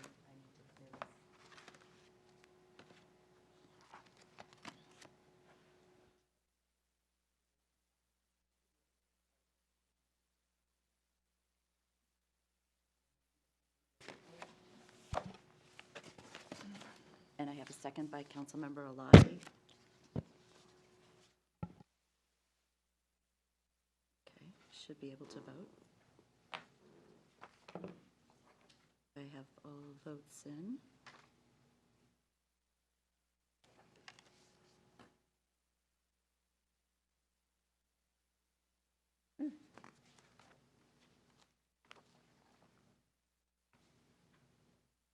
So it's not showing up there. It passes 3-1.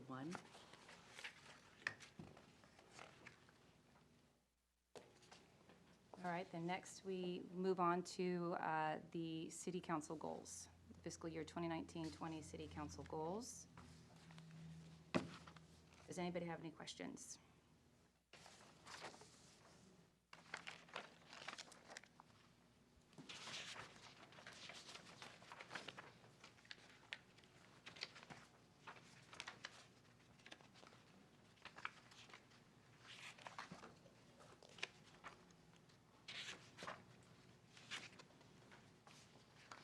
Being that there's no questions, do I have a motion to adopt a resolution adopting the fiscal year 2019-20 city council goals?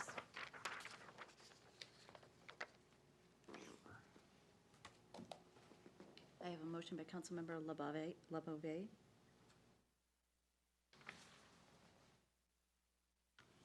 Second by Mayor Pro Tem Lawler.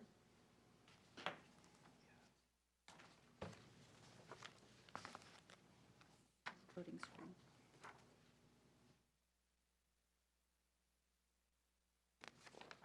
Still waiting for a vote.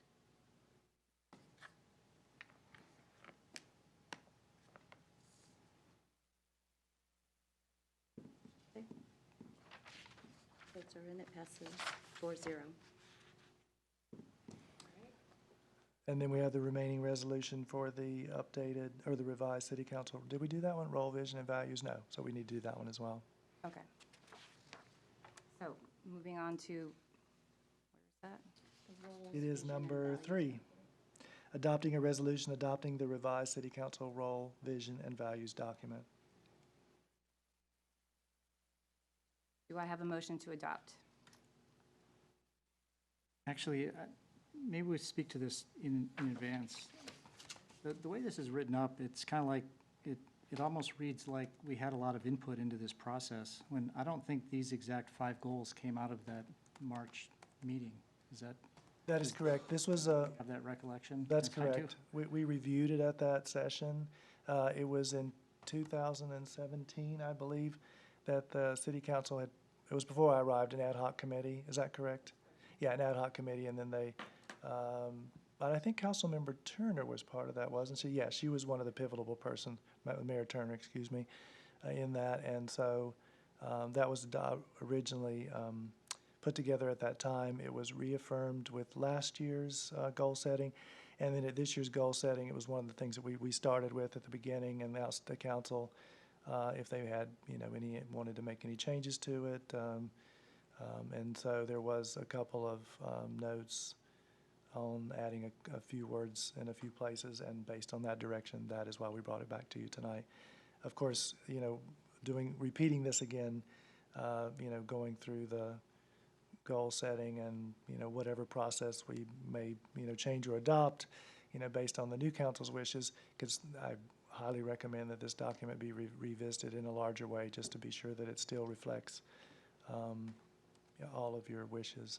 But at the time of March 30th, this is what the input that we received. Kind of exactly my point. And so now we're coming back here, and there's 5 items before us. But this is a very empty proposal in that there's really no work plan, no success metrics, no milestones, no schedules. So what do we get for adopting this resolution here? Well, there's nothing required by law, correct? And it was, as I said, an ad hoc committee was formed to put this together at the time. So, there's no requirement by law of it. We're just returning it to you as we indicated we would at the goal-setting session. All right, then, so it sounds like we want to think about this, and bring it back at a future date? My suggestion would be, if you, don't want to re-adopt it, that we will just include this as, part of the work that we would do, I would say, beginning next winter, as we move forward into the goal setting and prioritization and any work items that may come out of that, which ultimately leads to putting together draft budgets and bringing that before you.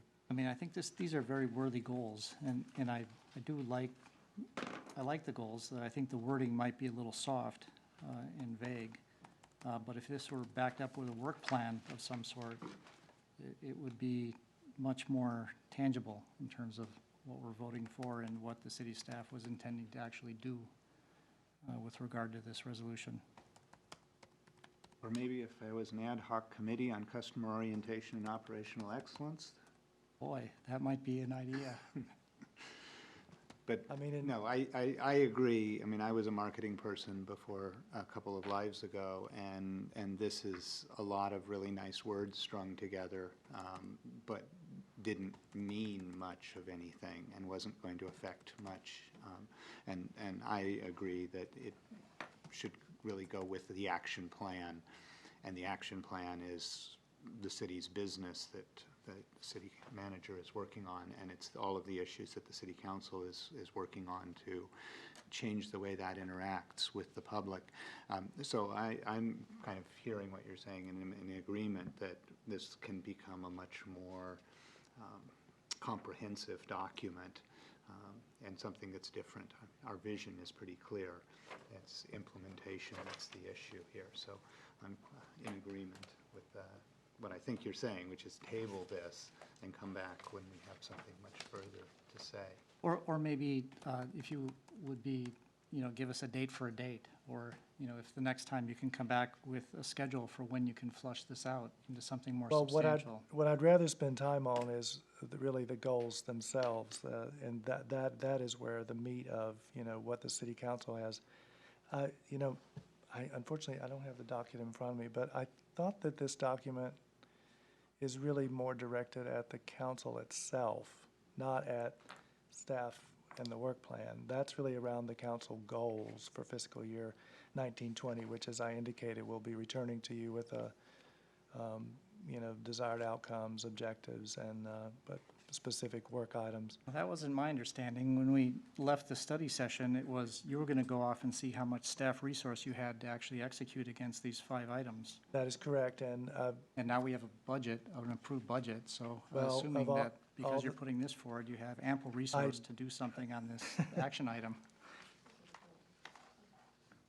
I think it's 2 different items. So there's Yes. the goals, which list 5 goals. Those are the goals that the council had approved or indicated Yeah. they would approve in March. The other item that we're talking about is city council role, vision, and values. That's just a general And document. we already voted on that one. No, you haven't. Oh, we voted on goals? You voted on goals. Huh. I misunderstood. yeah, we're So on, That's we're, I missed number 3 in there, but I think the okay, idea is I object to that- the goals. Well, can we go back, or can we add an addendum to that saying we would like to have an action plan by our next meeting, say August 4th, just to follow up with that? I indicated in the staff report that is one of the next things on my list of things to do. And you will see that it will, including, the action items that would be attached to some of them, are included in the budget. And I did point that out to all of the council when we were going through it, particularly, for example, the goal of wildfire and emergency preparedness. So in order for us to be better prepared, I recommended in the budget that we include a cost share agreement with the town of Los Gatos for a half-time person for emergency management. That's a good example of one thing that came out of the goal-setting session that then led to a budget item. Improved communications, I can't remember exactly what the title of that one is, but it improved communication and transparent with residents. So the adding to the part-time administrative 1 position, the communications and public information role, that would directly flow from that. And so those are 2 examples of items that appear in the budget, that are part of those, and they will, depending on whether we move forward with filling those positions or not, they will or will not fill out the goals with the objectives, the outcomes, and the work items. So at a minimum, I would, as I've recommended in writing a couple of times, to update your matrix, to use something more in the format of list your goal, your desired outcomes, your planned actions, and actually capture what your results are, so that we are using measured performance metrics against these action items and not just kind of nebulous status reporting. And I'd be happy to do that and I'd be happy to work with any council person that would be willing to come and meet with me and talk with me about that, and so I could get some insight in that area. The system that we have is just the one that I inherited, and it isn't necessarily the best. I do agree, and actually there was a system we used in Mountain View, which I think is probably much more in line with what Councilor Member LeBouvet is recommending, and it certainly could be potentially, I would say, something that would be part of the ad hoc committee, which is what we're going to be talking about shortly. Okay. Any questions regarding the city council's role, vision, and values? Nope. All right. Do I have a motion to adopt a resolution adopting the revised city council's role, vision, and values document?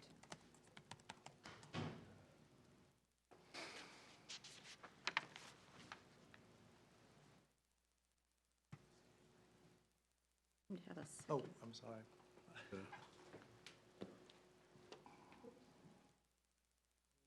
Update, for this final update, they will start as soon as this meeting is over. Okay, so I have a motion by Councilmember Luthold. A second by Mayor Pro Tem Lawler.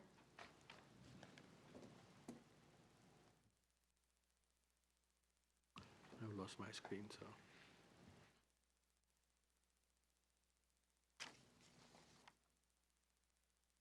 This is coming up as operating and capital budget and city council goals. Oh, okay, the goals, I see.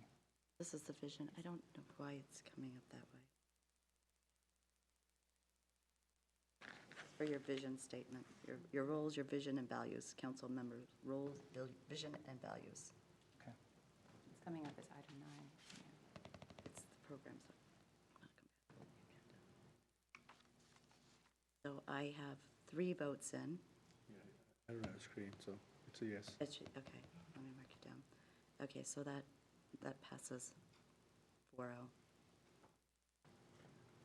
Right? The next order of business is new business. We have 2 items to discuss. Thank you. Sue. Good night. The first item is the City Council Customer Orientation and Operational Excellence Ad Hoc Committee.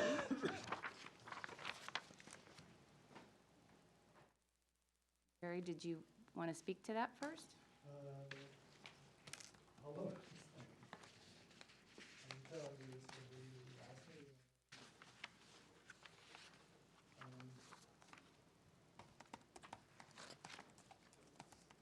This was, I'm just going to be brief.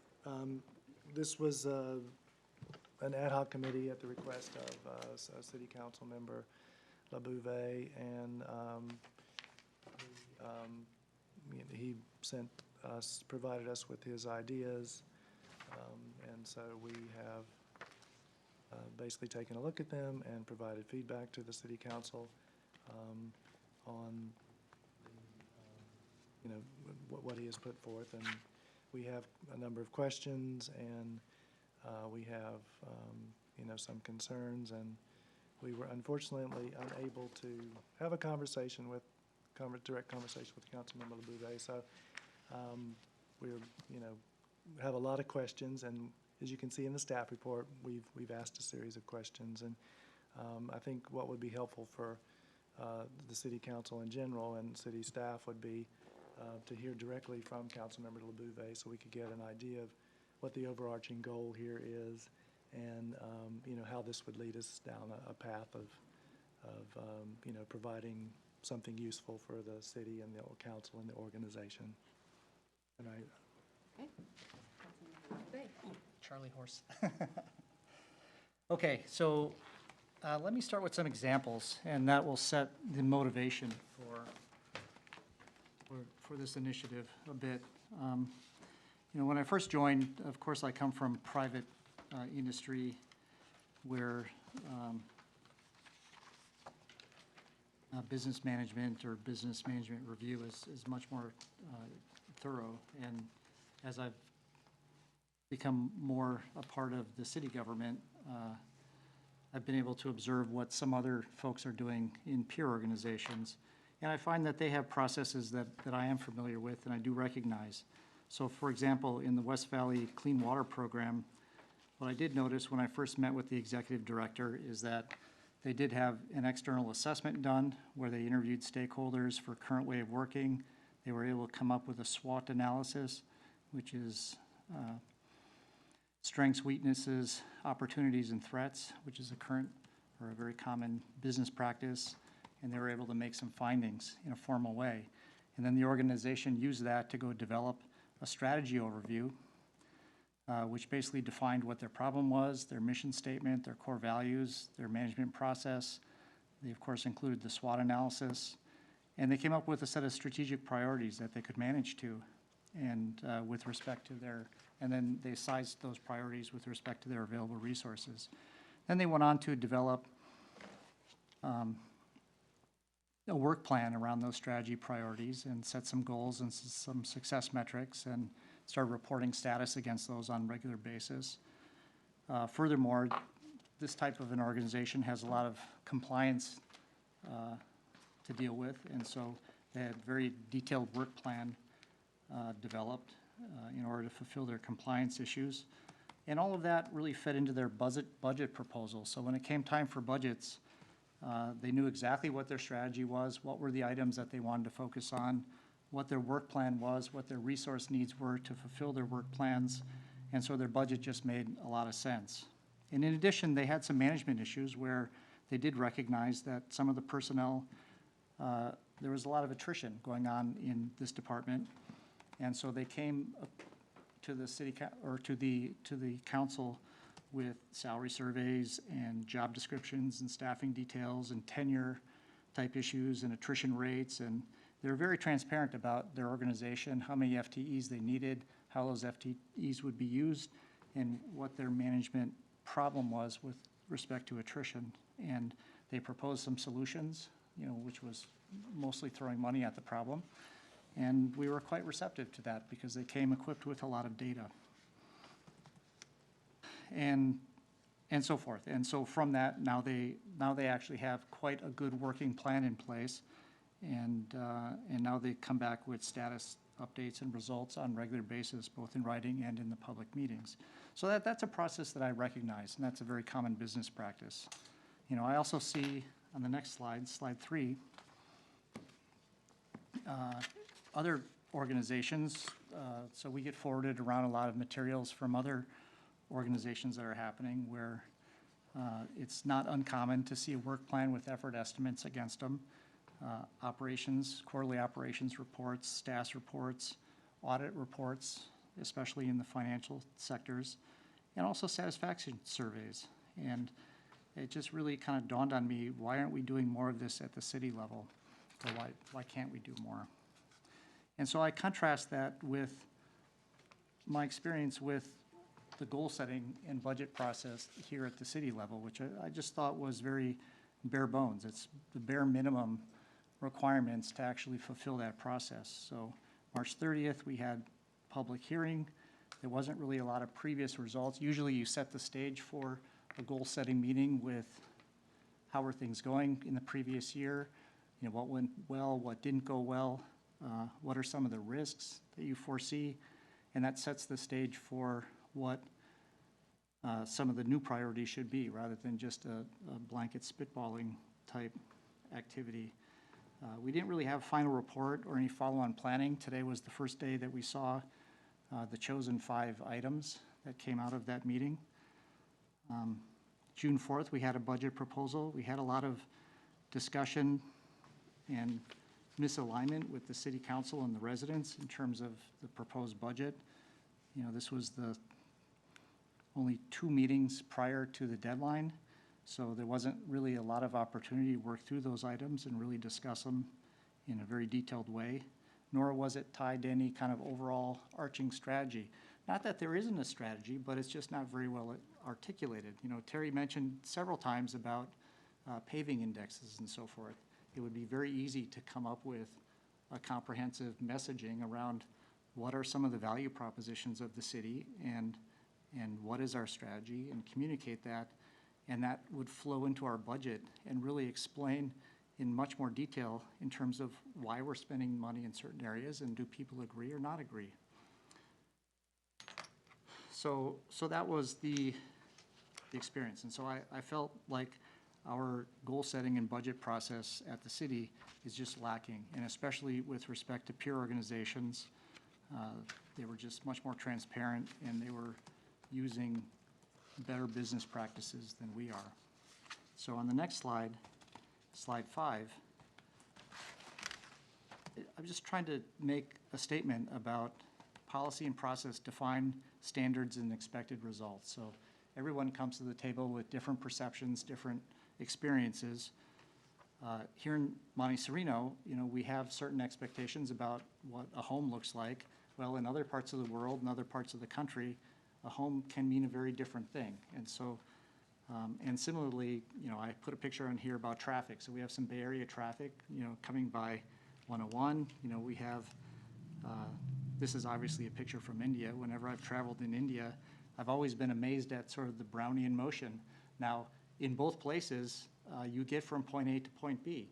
There are just very different expectations about what is acceptable and what is not. Next slide. So we do have many existing policies and processes that are already on the books. We add and modify them when standards change. We've probably touched, half a dozen policies today alone.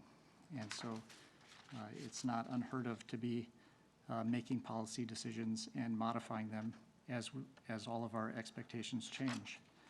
Next slide, slide 7. So, what I've been trying to inquire about is really, do we have a basic quality management system in place for our city government? And at the most simple level, the organization works to a set of policies or processes, which goes into an execution engine, which is the city staff. And the deliverable is actually, there's a quality of result and there's a quality of service. And so you can think of this as a feedback loop where we're defining policies, there's an execution engine, and then we evaluate and improve. This is just very common sense. The city council is responsible clearly for policy making and oversight. City manager is responsible primarily for the execution part of the policy piece, and also has a dotted line hand in policy making and in monitoring quality of result and quality of service. Next slide. So the conclusion here is really, when I read the staff report, for me,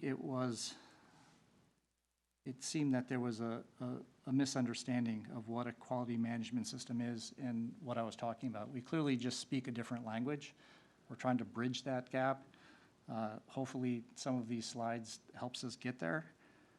But what I recognize and what I see is that some of the peer organizations, which are government organizations, are more transparent and they're outperforming our current city operations with respect to best business practices. I would like to do something about that. I think we can do better. I think some of the focus topics that I've listed in the ad hoc committee are just lacking policies and processes to define standards and expected results. These are not meant to be, again, punitive. We're trying to improve, right? So if what the council is seeing and what I'm seeing personally is not what I expect, the best way to deal with that problem is to go back to the source, fix the policy or process, have the execution engine try again, and see if we get different results and iterate until we get something that we all agree on. So assessing the operational gaps and improving the policies and process will change the city manager's execution requirements. There's no doubt in that. But that's not the same as conflicting with the city manager's execution requirements. For me, it's a good thing that the execution engine will need modification, and it just doesn't conflict with the city manager responsibilities. And so I hope my fellow council members will support this initiative, and that we can add these slides to the meeting minutes to bring a different view to the city staff report. Yes, I'd like to request that these be added to the minutes, if that's possible. We don't add them to the minutes, we add them to, they would be included in the record, but the minutes are just action minutes. But the document will be included in the formal record of this meeting. Okay. Well, there was a provision that I saw in the next topic that we're going to talk about where it said that a synopsis of something could be added to the minutes. But if this is added to public record, I'm fine with that. Okay. Are there any questions? I'd like to hear from staff or Terry, if you have any. Well, we just, I mean, Things that you're concerned Uh, it's about? helpful to hear from Councilmember LaBouvet, because as I noted, we've not been able to have a conversation with him directly, and so I totally, I couldn't, agree more in most respects. At two of my previous positions, one at Berkeley and one in the city of Martinez, one of my primary responsibilities, and this is just in planning, is very limited. It didn't include all the aspects that I have now as city manager, many of which I'm still learning, and I will readily admit that.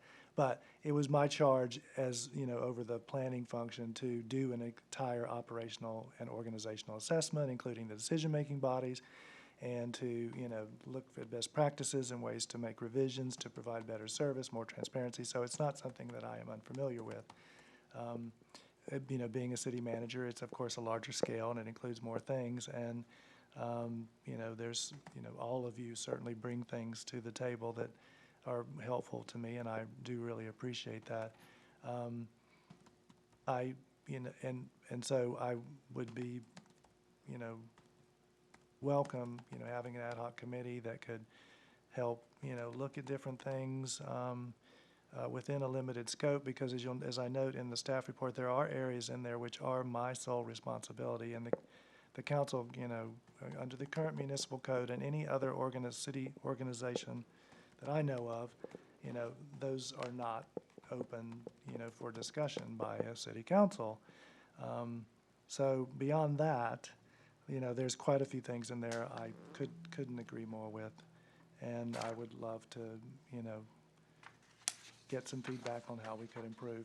And it would also, it would also offer me the opportunity to, show things that I've seen used in the past that I think that have worked well that we just haven't implemented here. So we do have it laid out in the staff report. I'm sorry, there's only one other thing I want to add, because and this is not a rebuttal in any way, but I just want to make it clear that you understand there is a little bit of difference between an organization like the Clean Water Program and the city of Monte Sereno. Their sole purpose is related to their stormwater permit, which is extremely detailed and lays out in very clear language what is required to be accomplished. It's a little bit easier for an organization for that to have a model that's very metrics-based, because they deal with stormwater and all the different things related to that in the federal government, as well as a regional permit, under the state of California. So, and they were establishing the JPA. The director there, was, as you mentioned, that was dealing with some issues related to personnel and funding sources, which is something that we have to come back to you to make some adjustments in how that happens for them to keep going. So at the end of the day, it's a very narrow-focused organization that has, a very easy to, I would say, turn into a set of metrics and come back with, observable data. Now, in the case of the city, we have many functions that we have that are required us to do by law, that don't necessarily you can measure beyond processing a permit or issuing a building permit or, working on this, that, and the other. And so, I don't think it's apples to apples, but it does not mean absolutely that there's not things in there that we definitely can add to ourselves. And, sometimes I cannot devote as much as I would like to this area, but I know we need to. But it's always a struggle, given our very small staff. But I welcome the opportunity to, work with a couple of council people in the areas which are legally permitted. And that's really all I have to say. So my suggestion would be, based on what we've, talked about in the staff report, it would be helpful if we could flesh out a little bit, what's more specifically meant by a couple of the categories, remove the ones which, which I've noted are not part of the council's purview. Actually, you can apply an assessment, improvement, and policy modification to anything. It is a generic process that we're talking about here, and in each of these areas, in no way would applying that process affect the city manager's execution responsibilities. So Well, it is my sole responsibility to perform personnel review.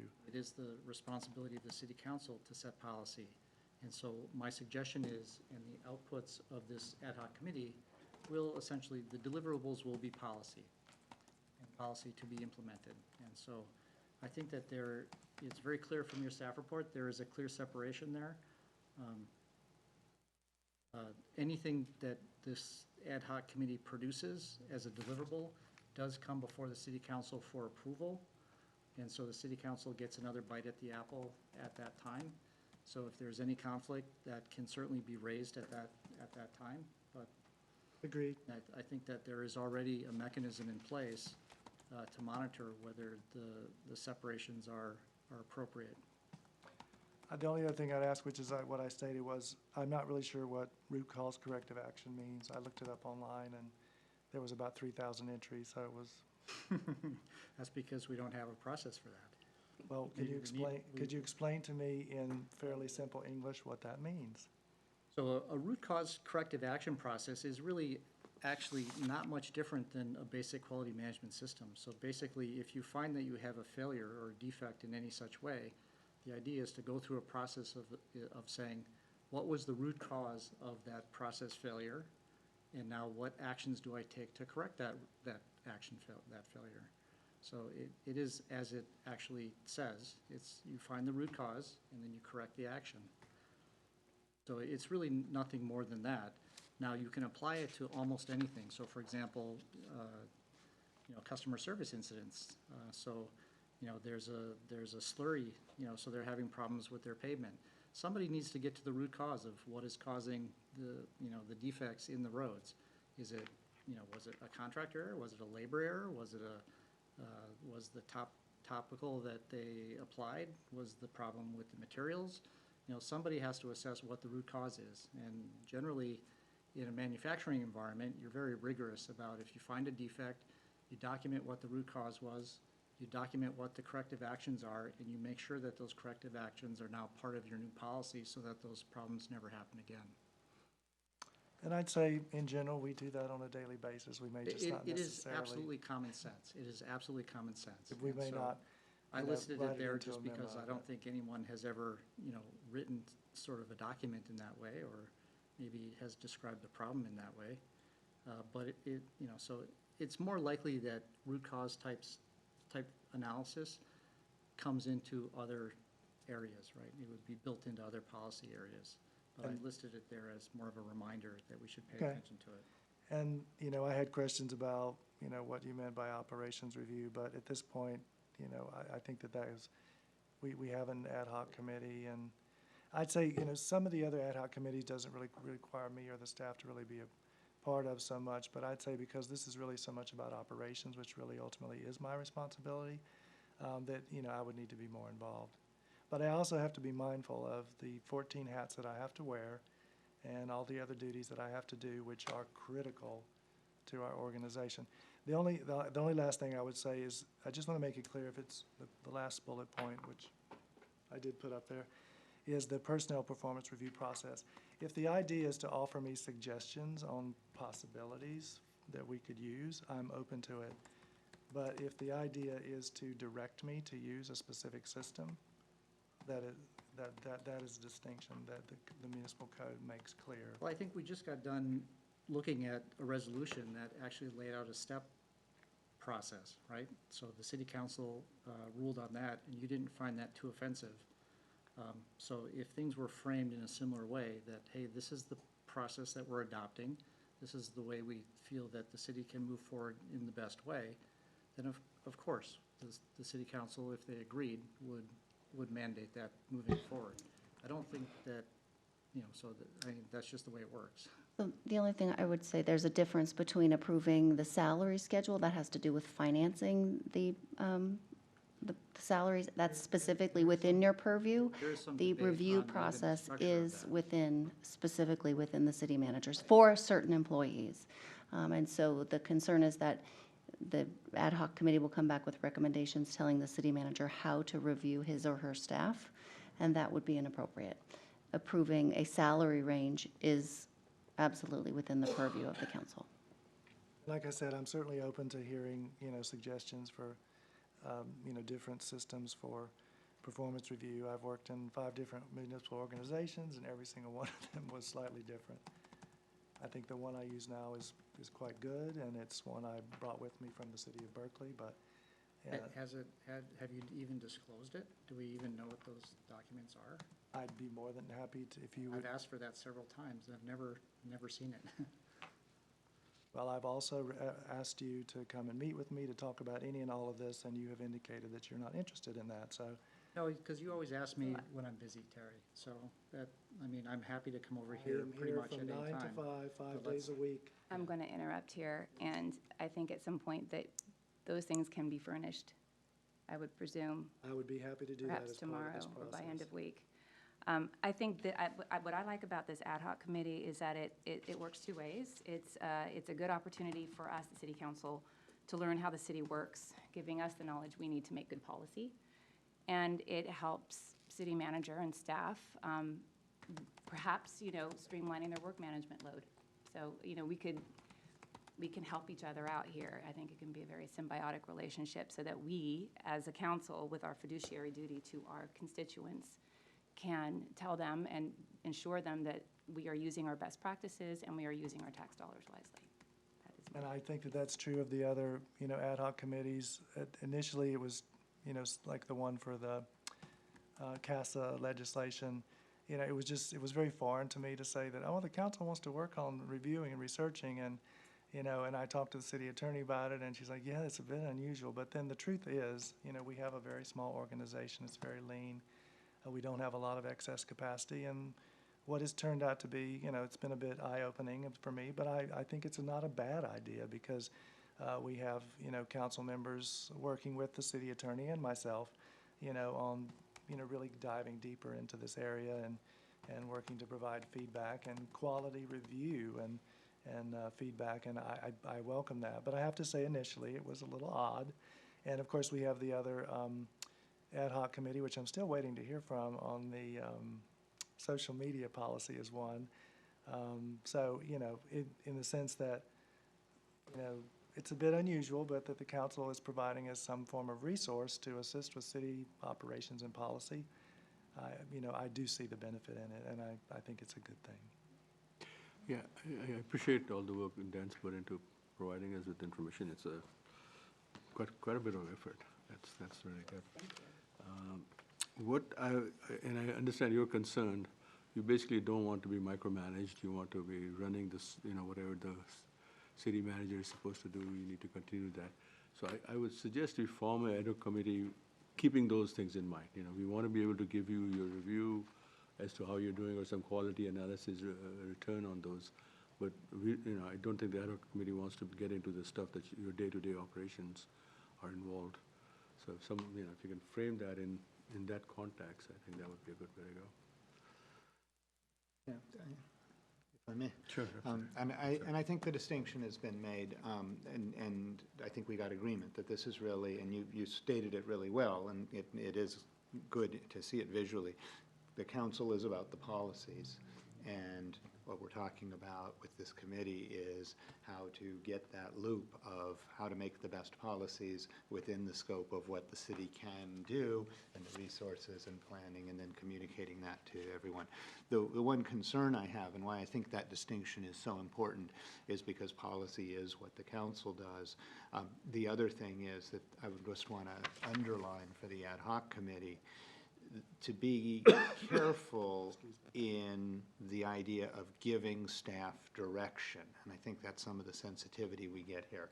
We as council members can't tell staff do this or do that on an individual basis. We need to bring it to the council as a policy item and then do that.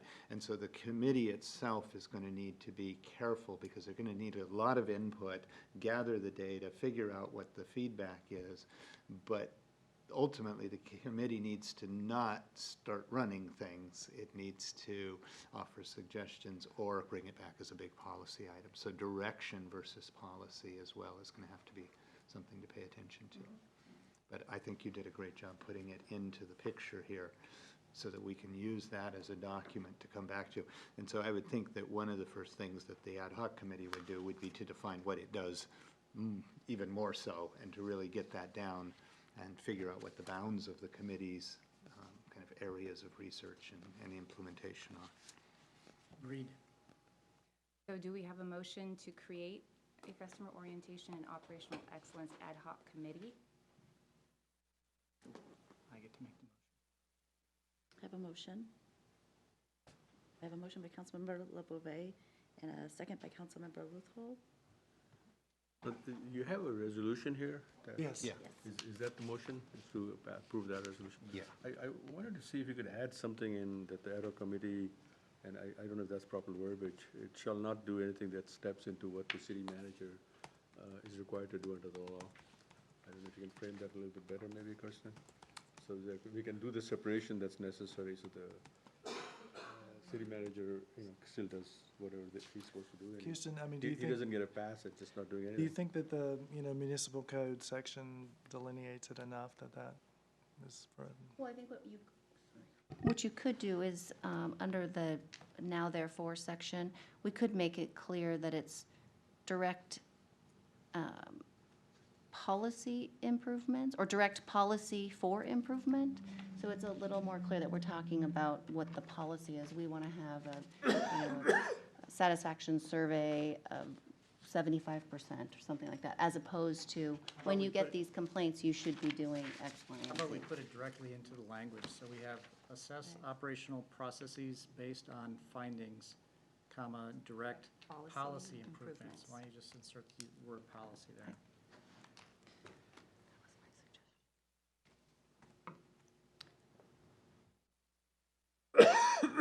But would it be, that assumes there is a policy to improve. If there is no current policy on that, And we can make policy. right, so maybe it should just be policy for improvements. Direct policy Direct, improvements. direct policy improvements or direct policy for, yeah, Or direct new policy. I think just direct policy improvements is fair enough. I mean, in any case, it comes back to the city council, right? And so the city council will ultimately decide one way or another whether it's appropriate or not. Well, I guess the question is, during that process, while you're deciding policy, is there going to be a stepping on what the city manager does normally or not? Or is it just a meeting that you guys are doing? It's inert, right? You can't force the city manager to do anything until the city council rules on it.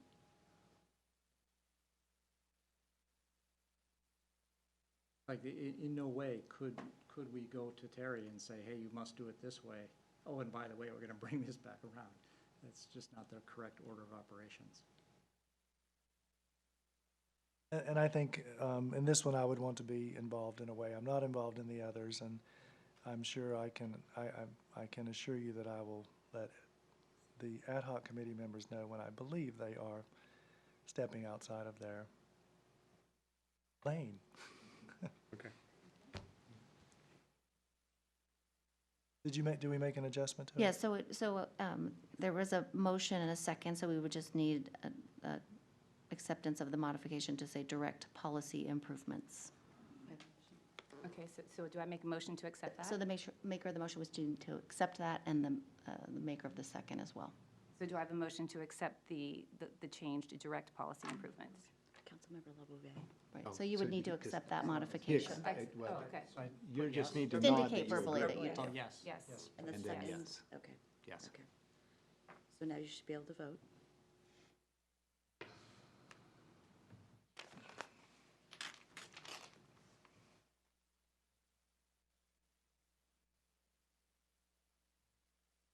Try to join one more time. Yeah, Okay. you can vote yes. Okay, Councilmember Elahi votes yes. Okay. So I have all votes in. It passes 4-0. Okay, now do we move on to, So now that you've created it, you would want to appoint Appoint two right, two members. people. right, Correct. okay. And I'd move to appoint Sean and Dan to the committee. Actually, I don't want to be appointed to this one. I'd like to. So I wanted to move for for Mayor Pro Tem Lawler to be the second on this one. Okay. Thank you. All the- Thank you. I'll do it. Do we need a formal? Yeah, you need a You vote. need a vote on that.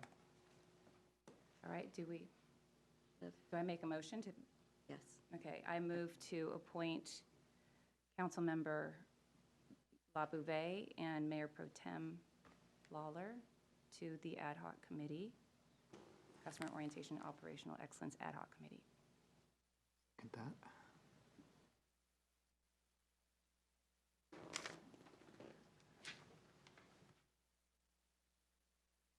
The vote? So all votes are in, passes 4-0.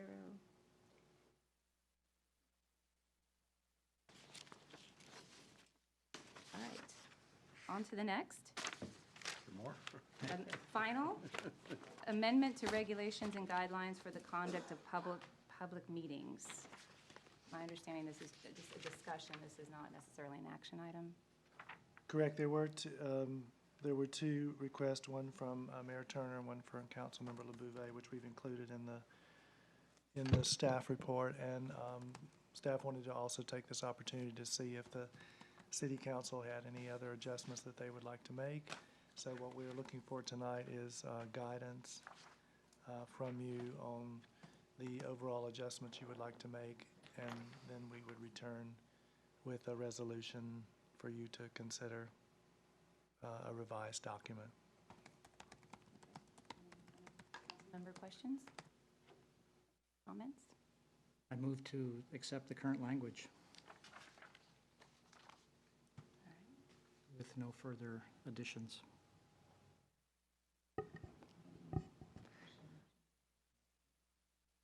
So you're moving to adopt the amendments that are proposed?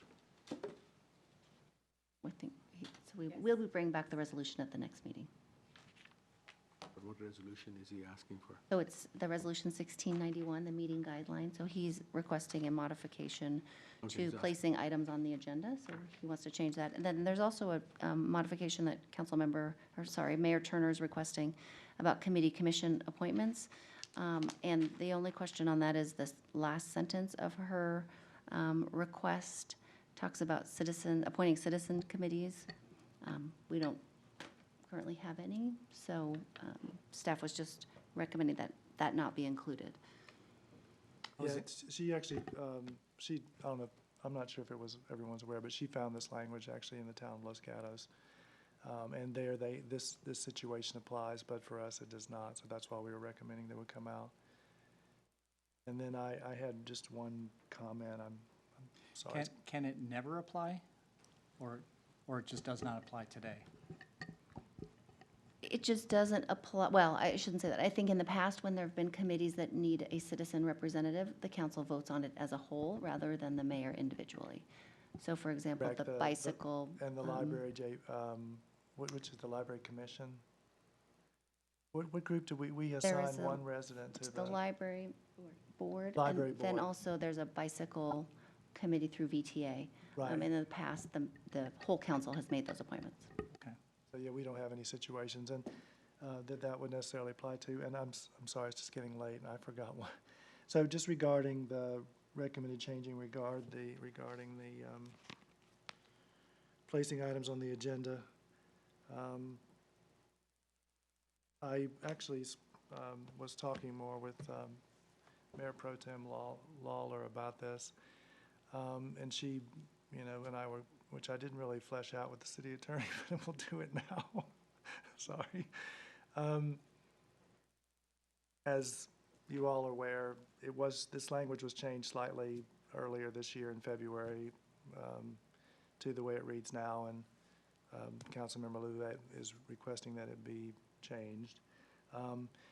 My only response to it is I would ask you to consider not changing it again, but if you so choose to, and she had a good idea. The issue is mostly for me two things. One, it's always around, what are the priorities of staff and the work that we have to do, and is whatever the item, is it an emergency? Is it something we must act on quickly?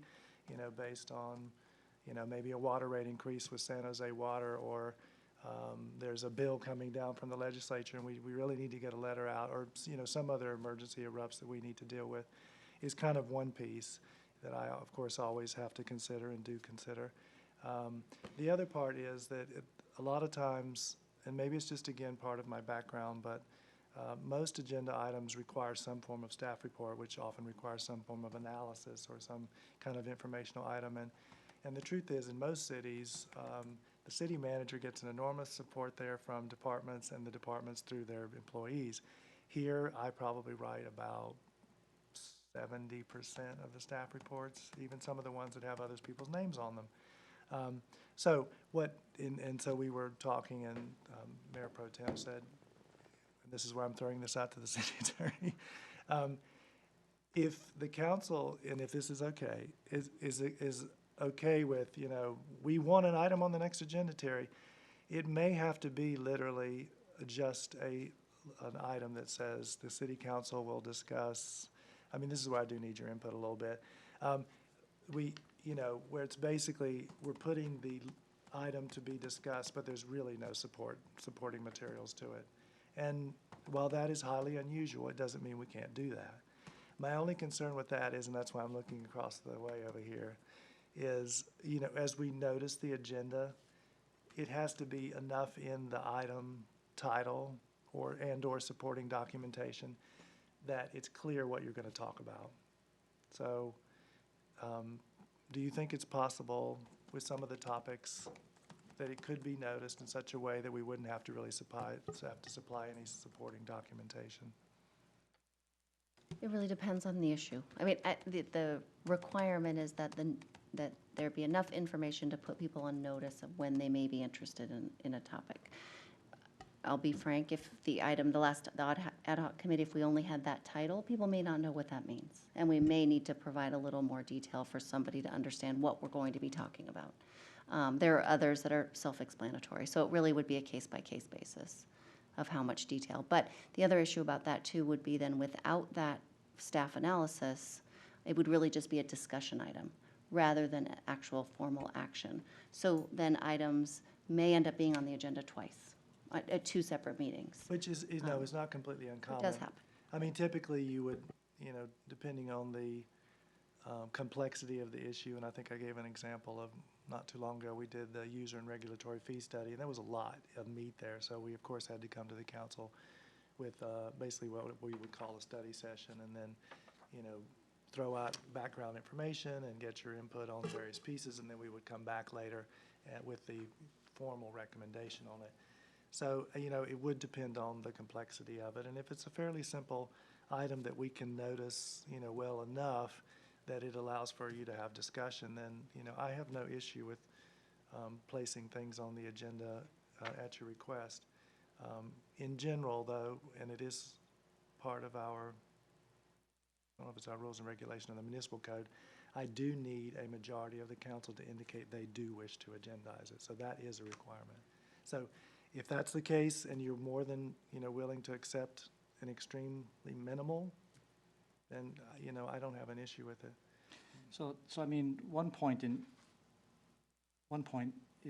I think last time we did specifically request for this item, at least one of the item that I put forward, to be on the agenda in this meeting.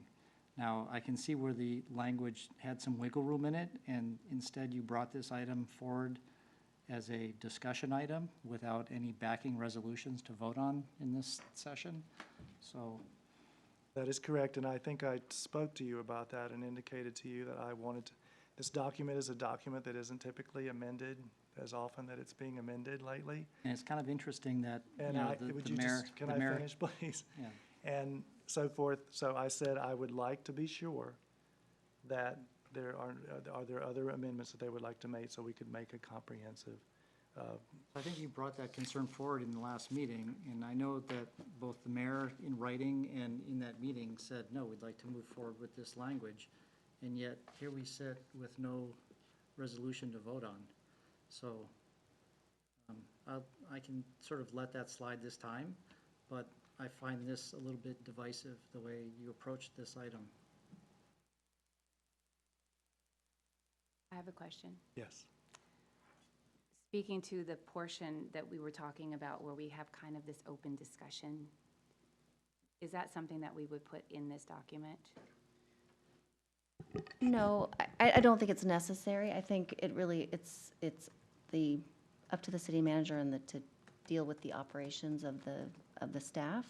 And so if he determines that, let's say it's a planning item, and it does involve some research of other jurisdictions and their regulations for a particular item. If planning staff is busy planning staff being the one person, is busy with a large site and architecture agenda, for example, and maybe doesn't have that time, then the city manager would have the flexibility to decide, okay, we can kind of tee up the issue, but we don't have enough time to do the full research that we think is necessary. So I think that's something that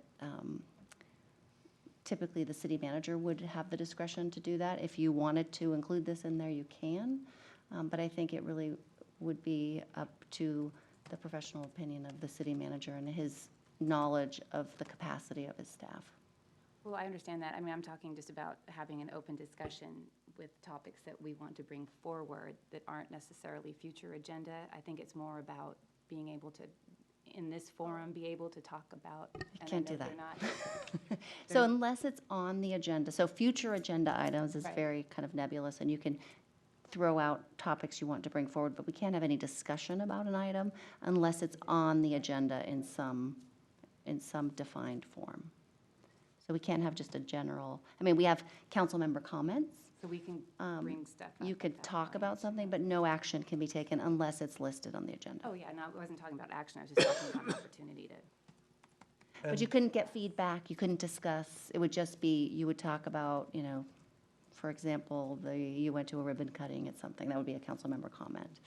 It wouldn't be an opportunity to elicit feedback from other council members.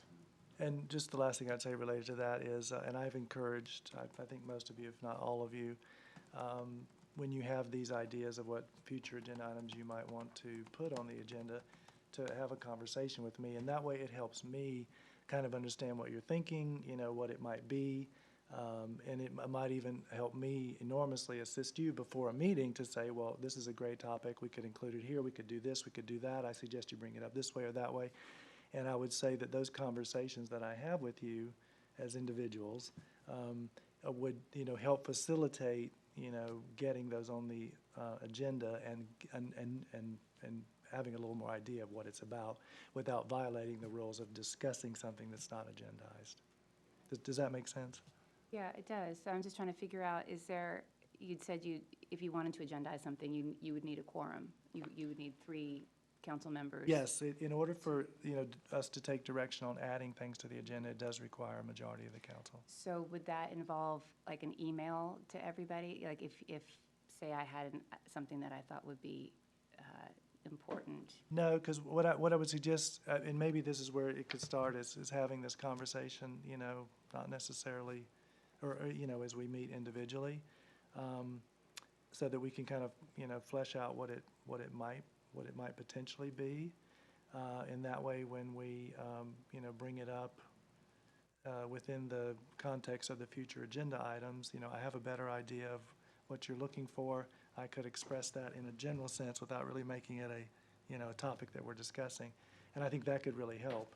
We should be careful here. So we're talking about having 3 council members move to put something on the agenda, and the current language is any council member can put something on the agenda. Yeah, that is a little confusing, yeah. So, yeah, I would sort of strike, are we talking about future topics? Yeah. Potential. Maybe we should finish the discussion on Yeah, this never mind, specific sorry. language. Sorry, and- yep. And I guess I'd made this comment before, and I think Terry is clarifying the same issue, and that is, I think there is absolutely a time and a place where all we want is the ability to have the discussion on the record. We do need, I'm hearing this, we need to define that well enough so that it can be an agenda item. And the public knows what it is we're going to be discussing. But we're not expecting a staff report. In fact, we may want the opposite of that. We may want no staff report. We don't want staff committing to anything until we have our discussion about it.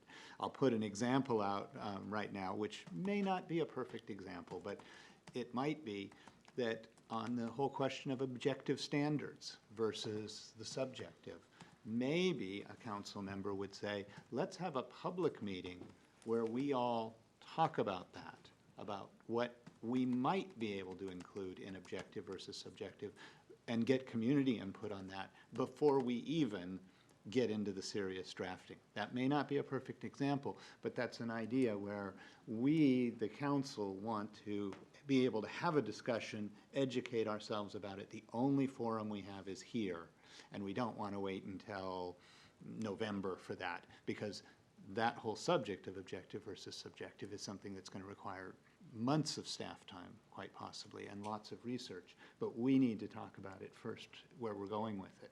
We need to get it on the agenda.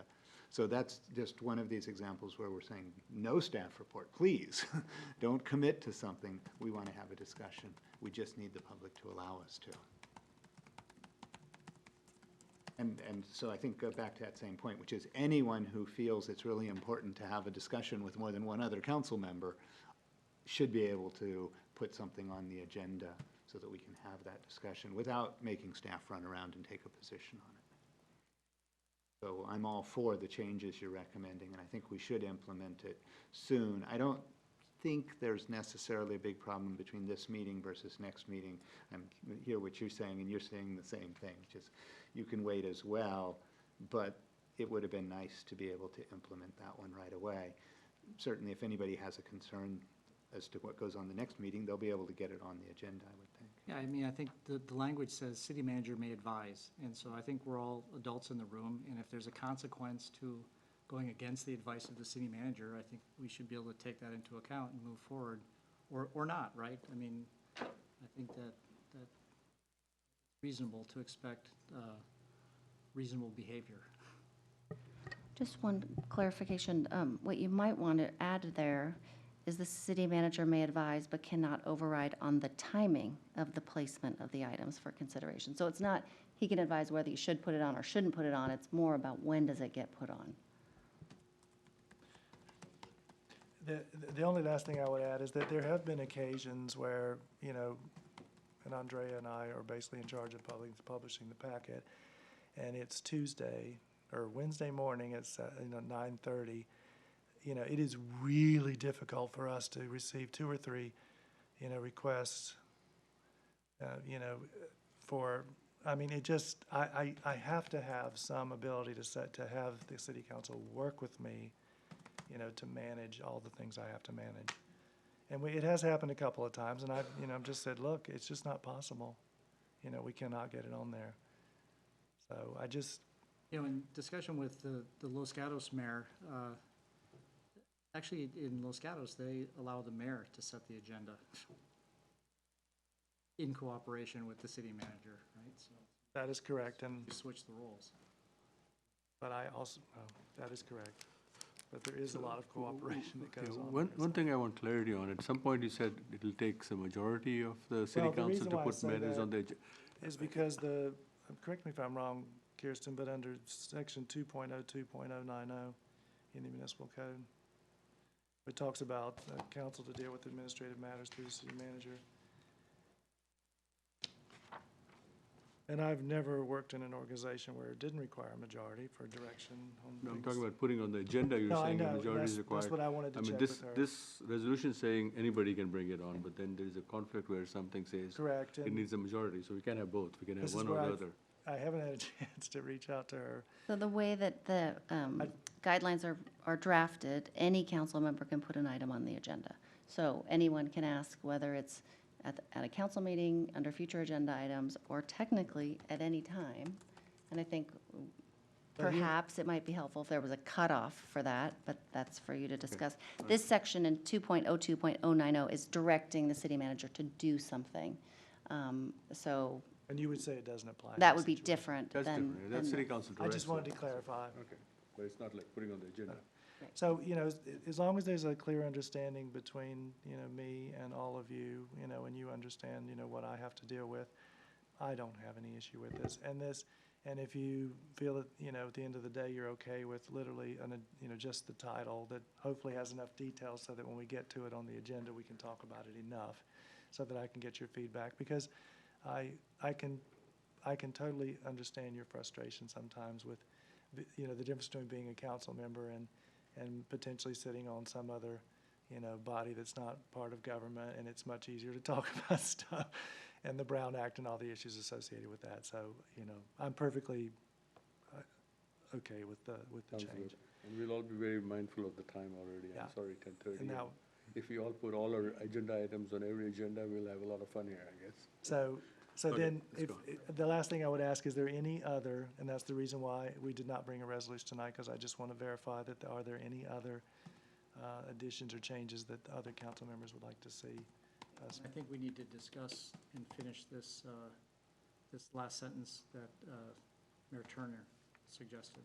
So Regarding do we move, removing the last sentence appoint regarding? citizens when deemed necessary, the mayor may also, this one? Yeah. I think that's what we recommend as it doesn't apply. So should we just make a motion around that? Do you want to change that she can appoint a citizen, but it'll be subject to city council, to the council's approval? Well, I think, Already does that. She can make a recommendation subject to the council, because you don't want to just say that no citizen should be appointed. So we should be able to appoint citizens if she can recommend somebody, and then the rest of us approve it. You could do that. I mean, typically, the request comes through, I think, the city manager's office that we need a representative, and then we advertise. we would for it. advertise, reach out to everybody to see if you know anybody that might be interested. But if you wanted to have the mayor make a recommendation, you could do that. It could be the city manager or the mayor, I think it would be either one. Well, it would, I mean, we don't, staff doesn't make a recommendation so in you talk these. to the mayor. It's usually, we give you the application materials, and you guys just haven't had the opportunity for any of these appointments, because they haven't come up yet. Yeah. And we only have two, as far as you know, right? Yeah, the library board and the. Okay, so at this time, are we going to approve these potential changes with, It would just be a direction back to us. back to you to make these little changes? So just to be sure, a majority agree to the placing the items on the agenda change, as well as the, regarding the committees and commissions with the, with not the last sentence, when deemed Striking the necessary. last sentence. The mayor may also appoint citizen committees not established. Is that correct? Yes. Okay. Is that Do we what need a everybody motion for agrees that direction, or that's good enough? I'm sorry, Clever, on the citizens thing, did we strike it, or did we say? Oh, I'm sorry. Subject to the city council recommendation? Did you get that? So you could do either. Typically, if we had a request, it would have to come. If we had a request, it would come to the council, because Right. staff wouldn't have the authority to do that. So it So mayor would goes without recommend- saying, but we mayor could can include it. Recommend somebody in the city council to appoint. Yeah, but I don't think we want to change the mayor's role on that, because on these, like they've been saying, we advertise generally, and people appear before the council, and then we make a decision. So we don't want to add the layer of the mayor having a recommending function on that. Okay. For the ones that we know of now. Okay, so we'll come Thank you. back with that that? taken Okay. out. So with those two, no additional ones, and we'll have a resolution on the August 6th agenda Okay, for that. so no motion needed for this? No. No. Yep. Next item,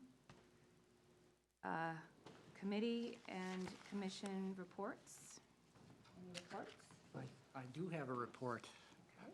I have a 1 hour report, but I think I'll pass. So in terms of trying to set a good example, I wanted to actually, write a bit of a status report for this green waste recovery Guadalupe landfill. I thought this will be kind of interesting one if you have a hard copy, or Tara, if you want to display it. There's kind of some neat pictures. This is the first time I had been to this, this green waste recovery site, and I thought it was quite interesting. Hold on one second, I do actually believe I downloaded this.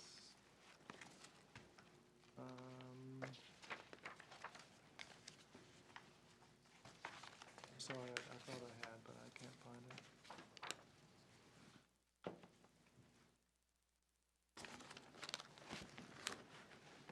I apologize, but I did not. But it's There's some more hard copies You here if give anybody us else wants to copies. Yeah, follow we along. have our- Yeah. we have our copies. Anybody else need a hard copy? Sorry. You have them all. You want one? I have a copy, thank you. How about on your side? You want? Nobody has them. I gave them to you. I thought you were going to. You guys want us to- No, we got it. Well, I mean, it's the same packet. Yeah, we got it. Those We guys got have it. Do you need? Sure. It's kind of neat pictures. So the first step is they have these big mounds of garbage, and they have to go through with heavy equipment to try to sort it. And the biggest issue that they have in dealing with this is trying to sort out what is contaminated, what is not contaminated. And so as they scoop this stuff out, what the guy was saying was that you know, they collect trash from a lot of different regions, and they have a lot of problem with San Jose in that the blue bins are mostly used to dump a lot of garbage into, and so what they get is a lot of contaminated stuff that they just can't sort and can't use it because it gets contaminated.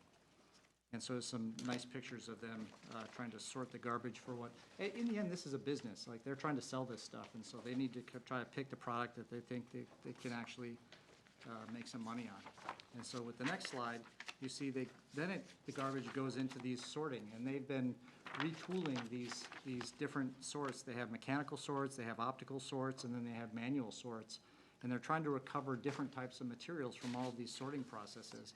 And it is really neat. I mean, this garbage is just flying by, and while we were there, you know, a big piece of carpet got caught in one of the machines and started to, you know, smoke and go on fire, and so they had to shut the place down and try and pull that big piece of carpet out, and they deal with this on, you know, daily, you know, couple times a day where this is going on. But, you know, the mechanical sorts are actually quite smart. They can detect both size and density, and so you know, they know about your plastic bottles, they know about cans, they know about, you know, what the materials that they're trying to recover.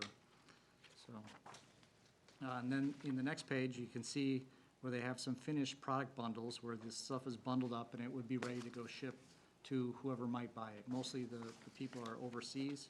They're not paying a lot for it anymore. There's a lot of problems with selling this stuff to China these days, but a lot of it is going into East Asia.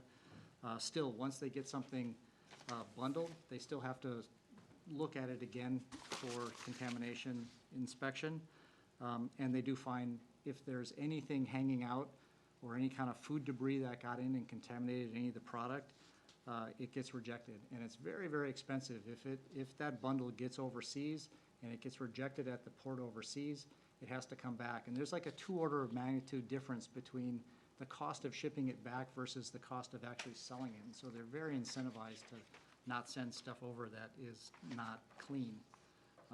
Turns out that printer paper, which was something, or the shredded paper, like they don't want you to just throw that into your recycle bin. They want you to actually bag it in a clear bag because they can actually manually grab that out and pull it out. And you can see on the very right-hand picture where that type of material is actually it's high-end premium product, and they'll use that for toilet paper and things of that nature. Plastics, they have different grades of plastics, so if you leave ketchup in your bottle when you throw it in, they can still recover that, and that's okay. But, you know, clear plastic is also a higher grade plastic. They get more money for the clear grade stuff versus the non-clear grade stuff that might have some contamination mixed in. So I think pizza and pizza boxes is not okay. pizza boxes is the worst, right? So any food product that gets into this waste is absolutely ruins the chance of being able to recycle it. So, you know, I spoke with the guy after, he was actually the facility manager, and they called this a material recovery facility. He said that he can do a better job of sorting than a home sort. So, like this idea of going back to 3 bins and us sorting it, he says, hey, I can do a way better job than that. He says his biggest concern is the contamination. So if he gets clean product, he can sort it, and he can bundle it, and he can sell it. He says, don't crush your plastic bottles. So like a lot of times, if you crush this flat and put the cap back on, that changes the density of this bottle, and so his sorters are really kind of set up for the bottle as is, or maybe with just one crease in it or something like that. Also with your aluminum cans, he'd prefer them to be either non-crushed or maybe just bent. But if you crush it down into a hockey puck, then it changes the density, and it's harder for him to sort that stuff out. And then we drove over to the landfill, and I noticed that they do a lot of the same things. So they really have a big program of big, heavy equipment where they're trying to kind of recover and sort, and there's a lot of manual sort that goes on. And they were previously trying to pull out a lot of the wood products, and they were selling that to power plants. But because of all of the hydrocarbon restrictions, that's no longer viable, so they're not doing that. They do make a good job of taking the materials that they get and converting, for example, concrete into kind of crushed gravel that they use for road base. They take a lot of the wood, they make wood chips out of it for landscaping materials. And they do buy some additional products like sand and some other composting material to make potting soil, which is some of their biggest selling products. The landfill is actually a huge canyon, and so they actually line that canyon with a rubber product so to prevent any of the, what they call a leachate. So the garbage has a lot of liquid, or any liquid that gets into it would kind of filter down, and it creates this leachate byproduct, and they actually capture that and drain it off and actually have to process it similar to sewer processing. They also have a lot of stakes in the ground where they're collecting the methane. They actually run their whole fleet on methane gas, so that's very kind of recycled and clean. But then the rest of the methane is actually, they have a flare on site where they actually burn off a lot of that methane gas. My impression was I was gonna see this big, huge mounds of trash everywhere and a bunch of seagulls and so forth. It really was not that way. The landfill was very clean and odorless. The trash is compacted and covered with dirt each day. To me, it felt like, and they were driving us around in a van for safety reasons. And for me, it just felt like, hey, this is this big open dirt field, and occasionally a truck would come up and it would dump a bunch of stuff, and then they would get to work on it, and within the day, that would be dispersed, crushed, and covered with dirt, and you wouldn't see it again. So as a result, it's very clean, it's very odorless, and they have a lot of brand-new kind of neighboring homes with very few complaints. And so they're good neighbors. They run up and down the streets every day, although they generate a lot of traffic. They go out of their way to kind of clean the nails up and clean up any trash that people are sort of falling out of their truck on the way up. And so they're pretty good neighbors. So that was my last Friday. Thank you, that was very interesting. I think that perhaps we have an opportunity, given that one of our goals is about environmentalism and being green, is perhaps posting a couple of those recycling tips, whether it's on the website or in social media, or maybe even in the newsletter about, things like that might be. Yeah, I thought as part of this Incorporated. committee, I would bring that feedback also. I think that's part of outreach, that they should be a better job. I would like to have more specific instructions on what's recyclable, what's not. Okay. Next item, council member comments. Anybody? I'm going to make a quick comment on Silicon Clean Valley, since we're talking about clean energy. They're getting into an interesting program where they can sell tax-exempt bonds at 4% interest rate and enter into agreements with some of these big finance companies who would purchase, you prepay power basically. And if you can prepay power, you get a discount at it, maybe a 7% or 8% discount. So the tax exemption works in your favor because you're doing basically a swap and getting cheaper power that you're paying over the next 30 years. It's a little complicated, but that's just the little gist of it. Thank you. Any other comments? City managers report. Terry, do you have one? Just very briefly.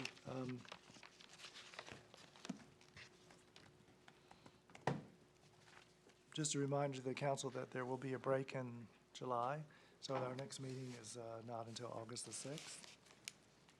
So please don't show up on the first and third Tuesday in July. Also, I'm, in terms of, as I have done in the past and will, of course, continue to do, is to provide the city council with at least a 3-month upcoming agenda items that we believe, that are tentatively scheduled. So I sent out the August, September, and October to city staff today, and looking to get their feedback by early next week.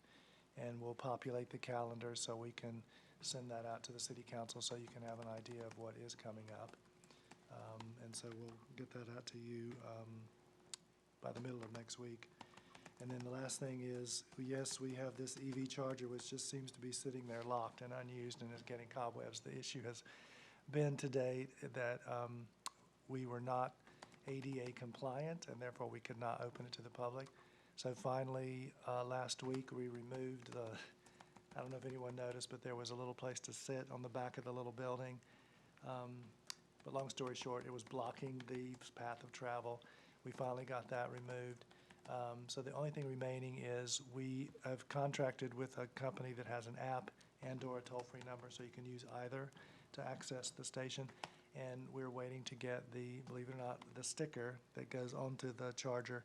And once we get that on there, then the public can come use it. And we'll make an announcement on Nextdoor and send it out via the email distribution list, as well as post it on the city's website.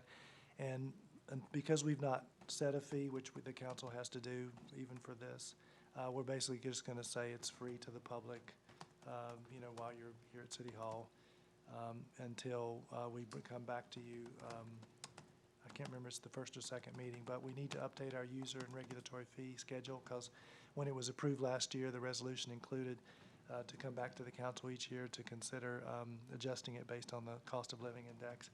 And so we want to bring those recommendations for changes to fees to you, and we'll add in a new fee for the charging station. And the city engineer is doing surveys. We're trying to determine what would be a reasonable amount to recoup our electricity costs, but still promote the use of the charging station. That's it. All right, thank you. Next item, future agenda items. I had one. So in the previous meeting, there was some discussion when we questioned the zeroing out of the municipal code updates about some active work that's going on with the staff with regard to state housing regulations. I'm requesting that we have a bit of a concept overview, like come back to the city council and basically just update us. Doesn't have to be exhaustive, final type discussion, but maybe let's get the ball rolling and actually start the discussion. So maybe even a few slides. PowerPoint may not be the tool of choice, but in my world, this would have been, hey, come update me on what is your concept, and maybe what are some of the big bullet points in terms of the strategy, and how do we think that we can address it, and how do we think that we can move forward with some actionable items. I was concerned just in that previous discussion about talking about zoning, because I think that's a very limited approach, whereas in today's discussion, I heard the word objective criteria several times, and so that gives me a lot of hope that there is other broader thinking going on. So I think this might be an agenda item. So I documented this one, and you guys can take this under advisement and maybe come back with some sort of a concept overview. I think that would be useful. This is referring to the objective standards in our land use regulations? Yeah, I think it's more general than that, but yes, that's what I've understood you're working on now. Right, I'm and just getting little bits and pieces, and so I would like a little And more maybe broader information. because the city attorney has been working directly with the city planner on that, maybe she could provide a little bit more insight on where we are on that. So we're currently going through both the subdivision ordinance and the zoning ordinance and identifying the subjective standards that are included in those two chapters, and working on drafting some revised language, as well as researching other jurisdictions and what changes they have made. And we'll be bringing it back to the council. I don't know that we have a date, but bringing it back to city council for discussion. And then potentially it would go to site and architecture for their recommendations, and then back to the council as an ordinance. Now for me, what I would actually like to see as part of this strategy is to somehow codify what site and architecture is already doing. I mean, they have set precedent across the city in terms of a lot of the decisions that they've made. So we should be smart about looking at how, what types of decisions have they made, what sorts of precedences have they set based on the number of items that they have reviewed, and maybe that can build enough of a case where we can create some objective standards around those.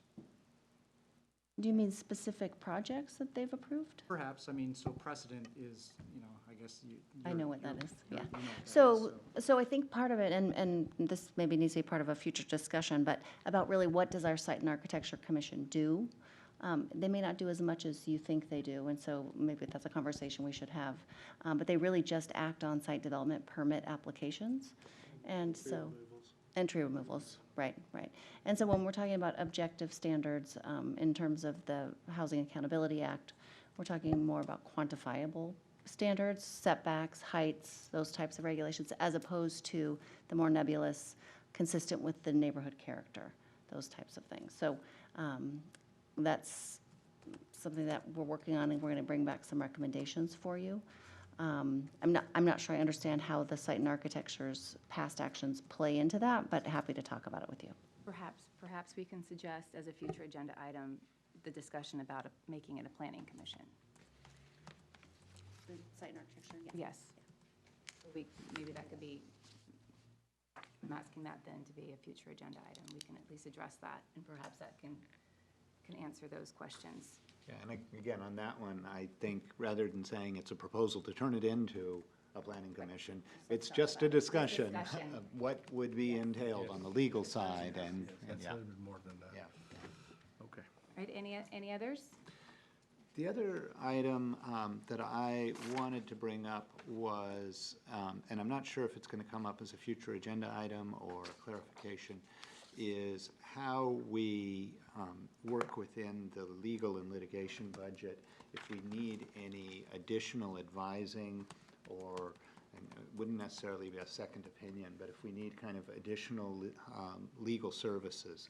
And we may need to clarify, and I talked briefly with the city attorney about this, but we may need to clarify what the role is in terms of, does the city attorney have a budget and an authority within